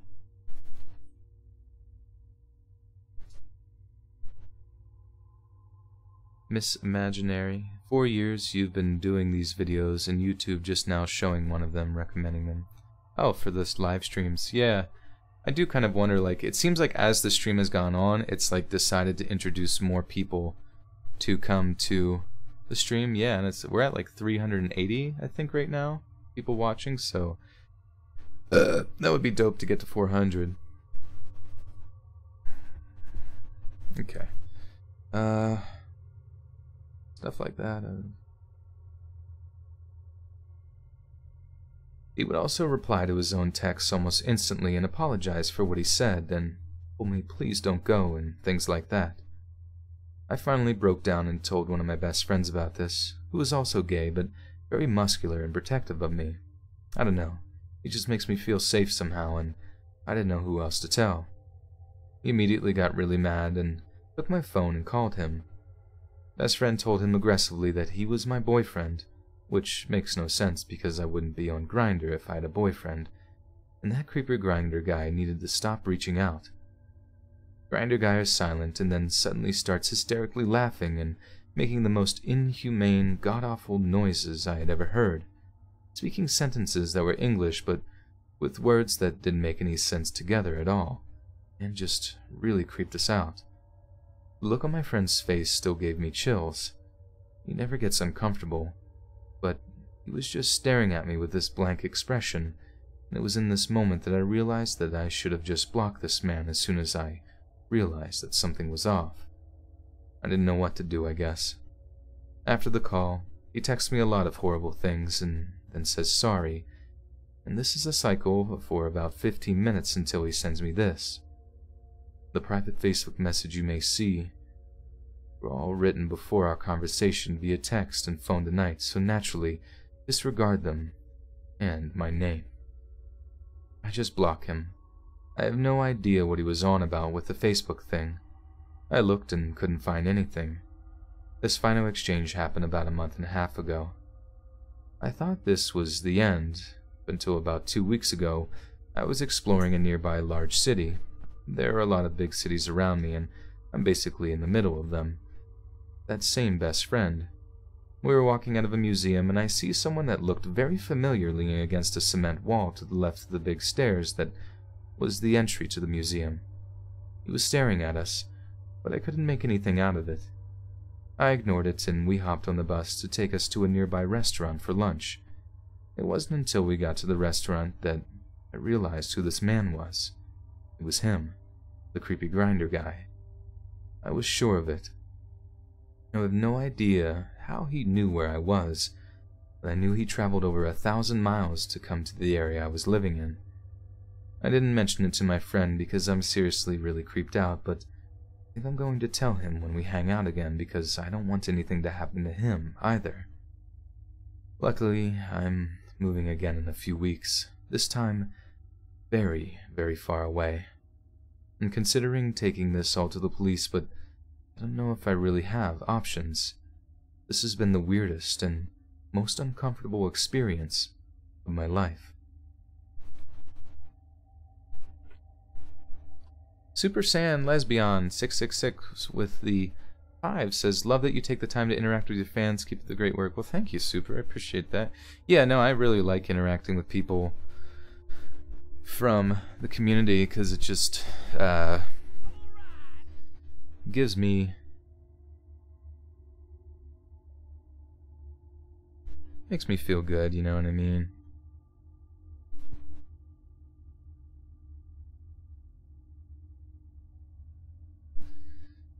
We all need interaction and social interaction and all that kind of stuff, so...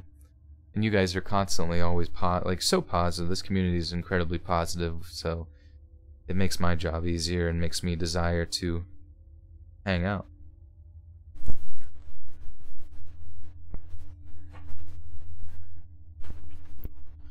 Word salad. Spartan, I will not be reading your outro today. I am sorry. I'm sorry. I'm setting the boundary. You had your chance, mister, in the past, and we did it. And we're going to move on to the next deserving human being.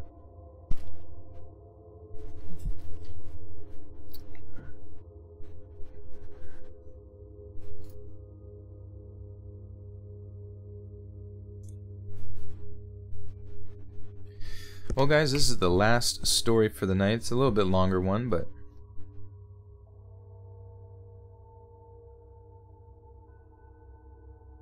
at the moment, you feel you're into strange hospital stories. Yeah,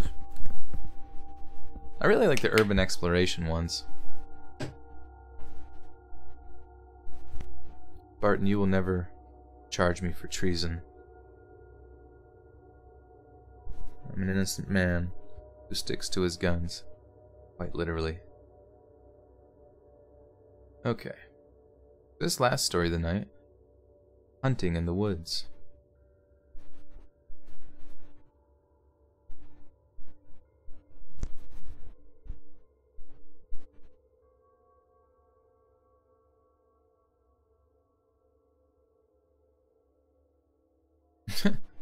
Katie Brown, is it bad enough that I'm hallucinating, but now I have to toss salad too? Tough life. Do more Wendigo stories. Yeah, I like Wendigo stories. I like the Native American culture a lot. I feel like it's something that I don't know a whole lot about, but it's definitely something that I would like to learn more about, especially the Wendigos, like all the supernatural type stuff. But yes, this is the final story of the night. We're gearing up. Usually streams, if you're new to streams, streams usually last from like, I would say like 3 to 4 hours long. Just the whole recording process and having fun, interacting with yins. Yins, guys.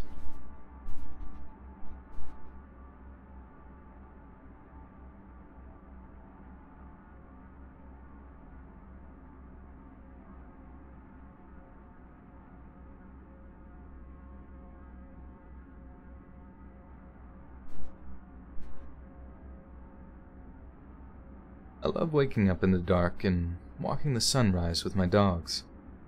I didn't intend to own 2 huskies and a German Shepherd mix, but they each found me, and I couldn't turn them away.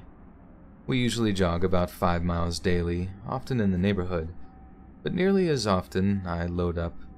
Oops. Josh Sanders with the 2 says, my outro. Thanks for watching and always be chilly. I like that one.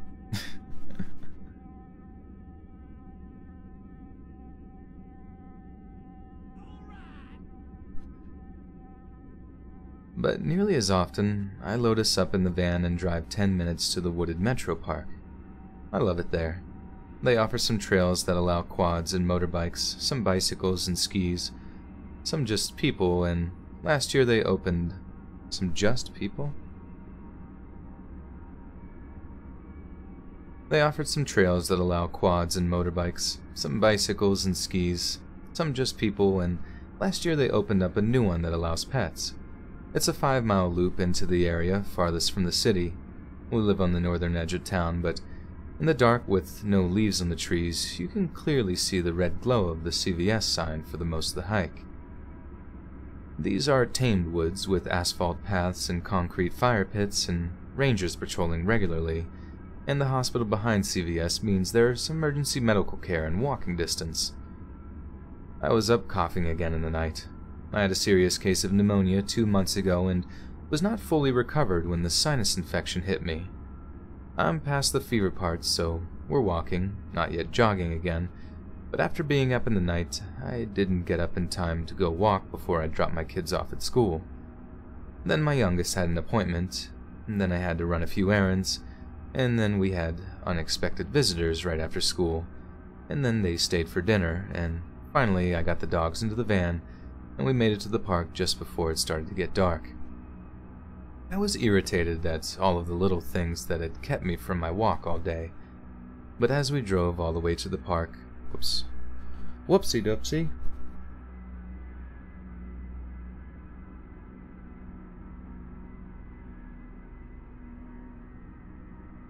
I was irritated at all the little things that had kept me from my walk all day, but as we drove all the way to the back of the park, I realized we'd be walking the sunset, watching it over the lakes and the hills and through the bare trees. And the park was clearing out now. As it started towards dark, we would very nearly have the place to ourselves and might not have to pull off the path to let us pass it. Dude, oh my god. I'm tongue-tied and twisted.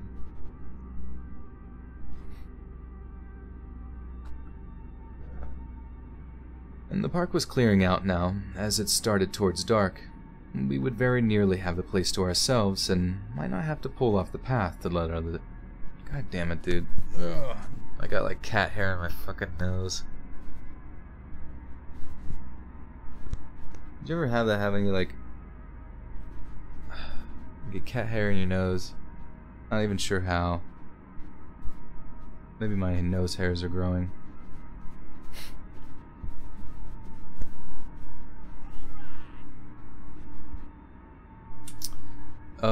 Anna Guthrie with the 2. So thank you, Anna. Appreciate that. Okay. I don't know why I'm struggling with this whole freaking paragraph. Holy poop. I was irritated at all the little things that had kept me from my walk all day, but as we drove all the way to the back of the park, I realized we'd be walking the sunset, watching it over the lakes and the hills and through the bare trees. And the park was clearing out now. As it started towards dark, we would very nearly have the... Dude, right there. What is wrong with the... Barely. We would very nearly have the place to ourselves, and might not have to pull off the path to let others pass us. An amazing number of people who are afraid of dogs hike the bet. Jesus Christ. An amazing number of people who are afraid of dogs hike the... This whole freaking paragraph has just been a tongue twister for some reason. This person's a natural poet. An amazing number of people who are afraid of dogs hike the pet path. All of those little irritations had led up to the singular moment of beauty I would not otherwise have seen and appreciated. This was going to be a really good walk. Funny how life works out when you let it. I parked in my spot at the furthest end of the parking lot by the bathrooms. A mile-long, people, walkers or joggers only path looped through the woods and by the lake and came up by the bathrooms. I like to run it when I came here alone. It was a glorious walk through a Bob Ross painting. My mind cleared and my thoughts quieted, and I simply experienced the woods. My feet on the path, my dogs panting, the nature sounds, the beauty of the sky. I absolutely loved it. About halfway now, and the city's sounds had faded away till I could only hear the birds and frogs and insects all singing their songs of territory and mating and life. Crack. Utter silence and absolute stillness. My dogs and I turned instantly towards the source of the sound and froze. Behind us and to the right, the sound had come from the crest of a hill. I could see nothing and heard only the dogs panting. I waited for the nature's sounds to return, and they did not. All three of the dogs slowly raised their ruffs, first standing on end all around their shoulders and necks, tails held tall and proud, making themselves look larger and more threatening. I took a step towards them, and the female husky, the leader of my little pack, instantly put her ears back and her head down and pulled me down the path. All three of them left their tails and ruffs and... Oops. We had a little bit of a spree there, but a lot of amazing donations here from Kashi. 28 Canadian dripping maple syrup dollars says, "Hey, did you ever think about what other content you'd like to expand into? I personally like the idea of origin stories of popular horror figures or urban legend origins." Yeah, that would be really neat. Definitely think about that, yeah, with like Wendigos and stuff like that. I recently have been really wanting to sort of jump into, and I've mentioned this before in previous streams, but like just weird internet anomalies, like and true crime stuff. Like I saw on a Disney cruise, there was a girl who was with her family, and then like she went missing, and the Disney cruise liner told the family that she jumped overboard. And there was just a lot of mystery behind that whole situation as to how she actually went missing, because they couldn't find her, and the time in which they said she jumped overboard, she was like, I don't know, the story was inconsistent with the way the family saw things play out. So there was definitely some strange situations going on there that I think cruise lines, and especially Disney cruise lines, try to avoid bad PR, and like I don't want to cover stuff up on their end, you know. Owen Helmkamp with the 1 buckaroo. Thank you, Owen. It's good to see you back too. I recognize your name. My cat wants belly rubs so bad. I want the belly rub so bad. And I also heard the completely new tone, and you guys may not have even seen this, but we have a new member, which members are kind of like subscriptions on Twitch. It says, "Welcome MV." Well, thank you, MV, for becoming a member. I know, my mind is kind of blown, because that's like pretty much Kashi and I believe like one other person have member status.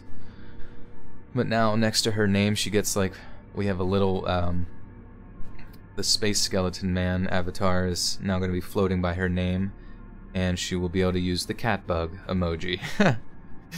I'm not really sure how much membership is a month, but yeah,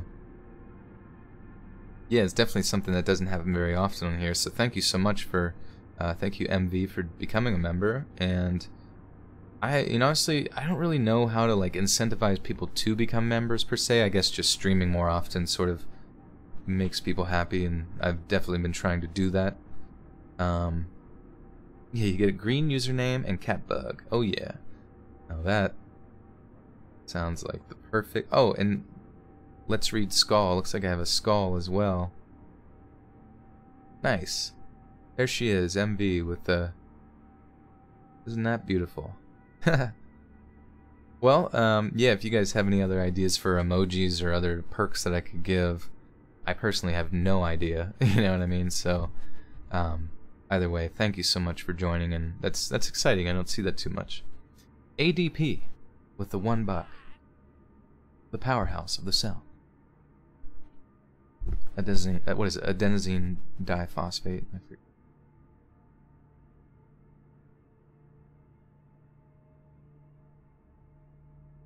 All three of them left their tails and ruffs up, but the two males also put ears back and heads down and began to pull me, so off we went. The woods were still silent. We must have started a buck on the slope of the hill. Not seen him. After we passed, he leapt up the hill and jumped up a dead tree and hit his hoof. What the hell? Must have started a buck on the slope of the hill, not seen him, and after we passed, he leapt up the hill and jumped a dead tree, and his hoof hit a dead branch, and the branch broke, cracked, and scared everyone. Why were the woods still silent? Maybe there's someone up there. Homeless people must stay here sometimes. The bathrooms have heat so the pipes don't freeze. This is about as far as the path goes. It would have been a good place to sleep. Maybe he's setting up a shelter and crack, broke a branch. Why are the woods still silent? We're about as far from the city as we could get in these woods, and you couldn't see the CVS sign or the glow from the street lights or even hear the traffic noises. It was dark and still and absolutely quiet, except for the panting dogs and 4 sets of footsteps on the path. I wanted to run. Oops. Oh, God. That's a great name. With the 5 says, I love hearing your random bloopers on the podcast that you forget to edit. Oh, geez. You mean like right now? Or... Oh, man, that would be bad.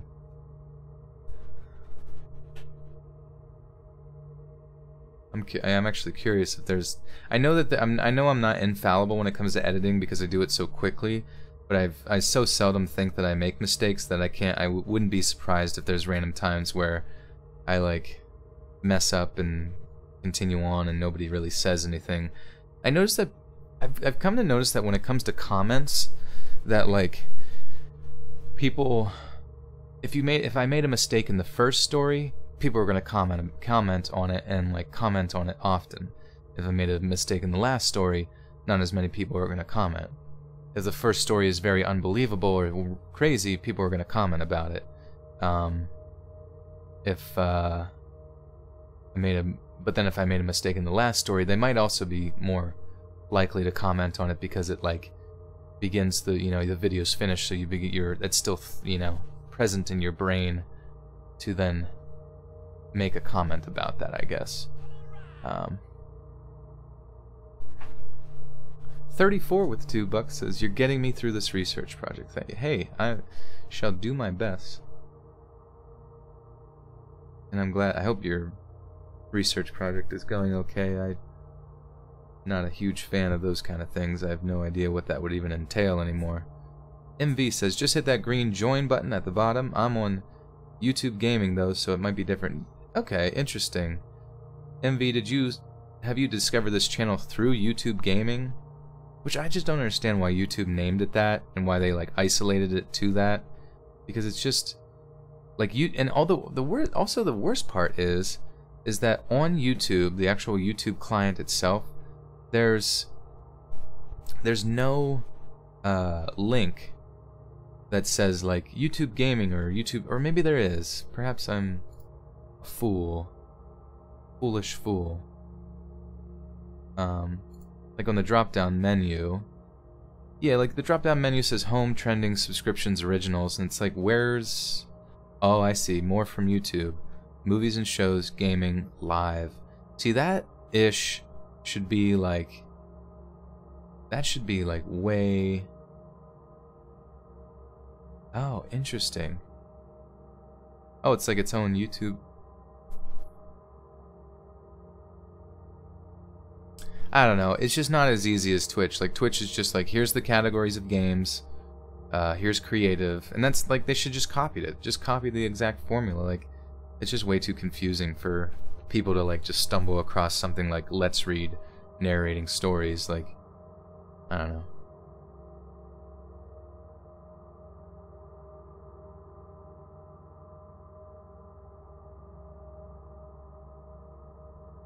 Okay. Where was I? Okay, I wanted to run. Now, MV, I did see that about how it was like they're getting rid of the gaming app. I'm curious, though, if they're going to be revamping it or something of that nature, because it would be neat if I actually got to give the option, like, well, what is your stream about, Mr. Let's Read? And I could say, oh, it's, it's part of the creative subset, and then, then they can go from there or whatever, narration or live talk show, or I don't know, something of that nature. But as of right now, I think it has a long way to come. Giggity. I wanted to run. The dogs wanted to run. Bigfoot. That was a Bigfoot breaking a log to say get out. There are no Bigfoot in city limits, I promise you that, Brain. It was a deer. The woods are still quiet because of us. I have 200 pounds of dog here. Yes, they're the big huskies, and another 200 pounds of me. Yeah, I'm a little fat, but I've got good muscle underneath. I have broad shoulders. Shoulders.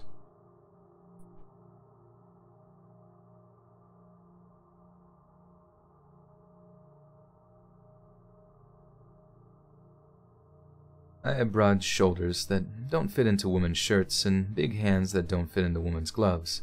I can lift 100 pounds over my head. We are the scariest things in these woods. No bear, there's no wolves, no Bigfoot. There are deer, there are foxes, and there might be an angry raccoon, but we, the biggest, baddest, scariest thing in these woods. Unless there's someone with a gun. Shut up, brain, you're not helping, I say to myself. The dogs had not stopped once to sniff or mark. Heads down, ears back, tails and ruffs still held high. Oh, shit. The dogs had not stopped once to sniff or mark. Heads down, ears back, tails and ruffs still held high. They just wanted to go.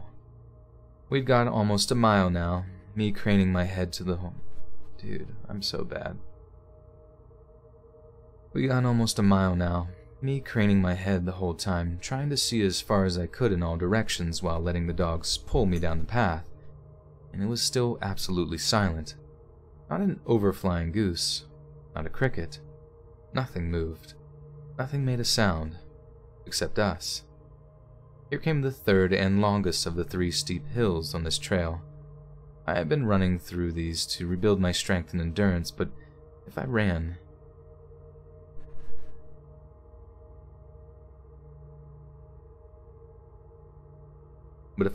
this, I'd be blown at the top. The top where it curved around as it crested and you couldn't see anything past the thick trees. The top where if you were deeper in the woods, you could follow a more gradual ridge up to the crest of the hill and wait unseen. What? Oh, I see, okay. The top where if you were deeper in the woods, you could follow a more gradual ridge up to the crest of the hill and wait, unseen, for someone to come up the path. Ambush. Was a deer. Turn around? It was just a deer. It's behind us. Ambush. Deer. Gun. Bigfoot. And this is why I run. The noises in my head are unbearable otherwise. Up the hill, walk, pay attention, watch the dogs. The dogs were still on alert but didn't hesitate to go up the hill. In fact, they wanted to go faster. Just walk, don't get smoked. Be able to run or fight if you have to. Yeah, okay, I'm scared too. The woods should not still be silent. The dogs should not still be on alert. It's not a cat or a bear or a wolf, and I really doubt it's Bigfoot, but it could be a person. So let's be smart, just walk. We are not good prey. The dogs will protect me. The huskies might not alone, but the shepherd will, and they'll follow his lead. Be smart and get out. Only another mile now to the lake and the first parking lot. Then another half-mile along to the lake to the second lot where my van was. Hearing traffic noises now, but still no birds, no crickets, no frogs. The smell almost stopped me in my tracks, but the dogs kept pulling. Sour and grassy and oddly metallic and... oh no. Poop.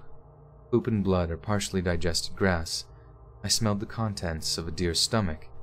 Someone hunted these woods. The dogs were not at all interested in the smell. We ran. I don't remember much of that last mile, we just ran. Desna, the big female husky, finally stopped to drink some lake water as we came out by the parking lot. Then she began to sniff and pee. The boys followed her lead. There was a single truck parked. I relaxed quite a bit, but still felt on edge. Down the lake in the next parking lot I could see headlights. They must be parked at the turnaround at the end of the lot closest to the lake. Their headlights illuminated the lakeside path. They're watching us. Halfway to the van now, and the car drove away. 20 feet from the van I heard a motor coming down the nearest path. I decided to put the dogs in the car on the driver's side instead of the passenger side like normal. The sound of the motor came closer. The leashes caught on the armrests, and I had to untangle them before the dogs could jump into the van. The motor came closer down the path. I had to be gone before it came out. I knew it with an absolute certainty. Finally, the dogs were in. I slammed the door and jumped in the front, fumbling for the lock button, shaking hands, unclipping the keys from my jogging belt, starting the car and gunning it into reverse. And as my headlights swept over the entrance of the path by the bathrooms, they lit up a four-wheeler. Oops. And as my headlights swept over the entrance of the path by the bathrooms, they lit up a four-wheeler coming out of the woods. I was dropping the transmission into drive and hitting the gas, and as my brain processed what my eyes saw, it informed me that there was something across the handlebars. A gun. A deer carcass. I couldn't tell. And because of the angle when pulling away, I couldn't see him in the rear view. Shit. One voice crack.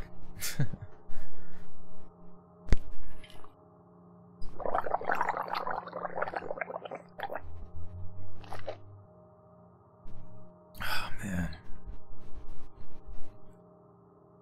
I couldn't tell. And because of the angle when pulling away, I couldn't see him in the rear view mirror at all. That didn't sound spooky at all. Alright. I couldn't tell. And because of the angle when pulling away, I couldn't see him in the rearview mirror at all. There we go. Alright, Maria with the $5 says, I listen to your videos at work, which helps the time go by so much. I've gotten my coworkers to listen also. We love these types of vids. Oh, that's awesome, Maria. Thank you. That's so cool when people say that they were able to turn other people onto the channel as well. It's, what did I gargle with? I just gargled with water. Wawa. Everyone always calls it bong water. I just went snorkeling real quick. That'd be kind of sweet to stream, like you're streaming inside of a PT recovery pool where it's like warm and you could stand in it. But yeah, sometimes when my voice cracks, I gotta do a gargamel, clear things out.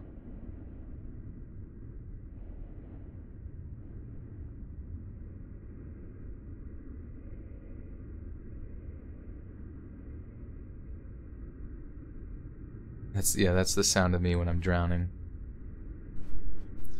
Well, guys, we have reached the end of all the stories for tomorrow's video. Just gotta read the outro as normal, so get those little birdies chirping. Chirp, chirp, chirp, chirp, chirp, chirp. Have we decided what we will say so that I can give you a little bit of a... I can give you a kind of a wink and a nod whenever you're listening to the video later after it's done and you're like, I was at that stream when he recorded that funny saying.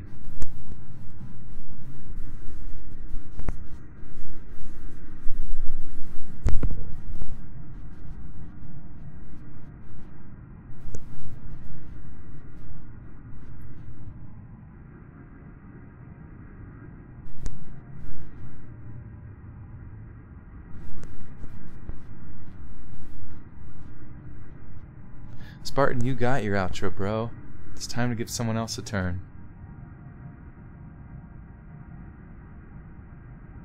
Chirp, chirp, chirp, chirp, chirp, chirp, chirp. Walker Park Fest Friend Oreos. Joshua Sanders, It Is Mines. With the 2. It is Joshua's turn. Josh, could you please let me know in the chat exactly what you want me to say in the lower, or in the outro? I should just chirp instead. Yeah, that'd be funny. Remember, guys. Chirp, chirp, chirp, chirp, chirp, chirp, chirp. Oh, yeah, Zodiac Energy, bro.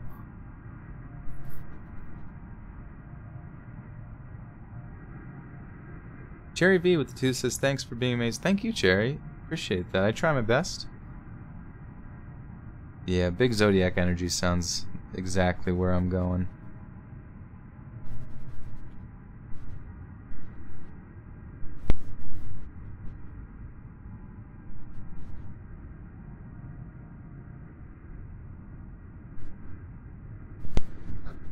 Hey friends, thanks for listening.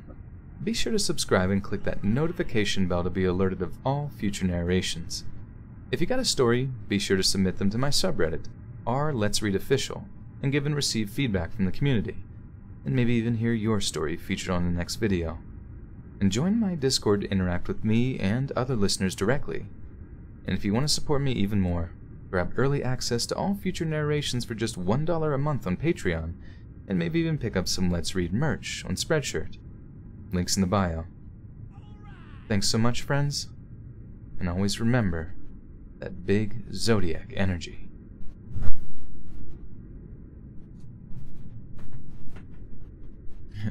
Black Rose says, can I stay till your lunch break is over? When's your lunch break?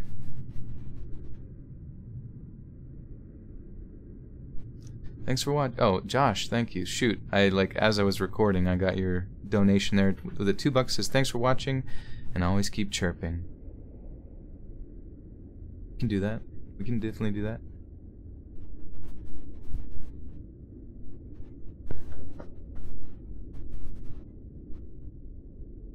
Thanks so much, friends, and always keep chirping. Chirp, chirp, chirp, chirp, chirp, chirp, chirp, chirp.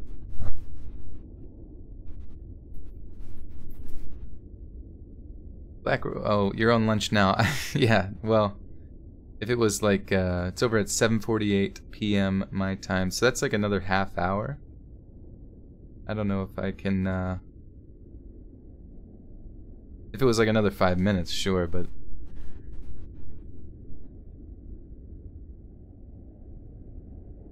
MV, no love for the YouTube members. What love can I show you, my dear members, my dear 2 members? I guess in that scenario, you would, if you become a member, you are officially part of the Buttersock cult. Oh man, I need to make Buttersock emojis. Can someone help me with that? Can someone make me some emojis made of buttery socks?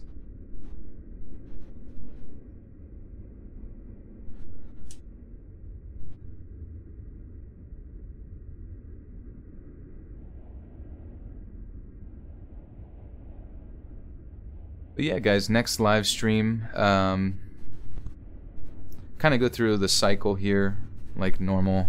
Last time was the theme video with zoo stuff, and today and for tomorrow's video at 7 p.m. Eastern Standard Time will be these true stories from Reddit, Let's Not Meet. And then after that will most likely be more paranormal stories and subscriber stories.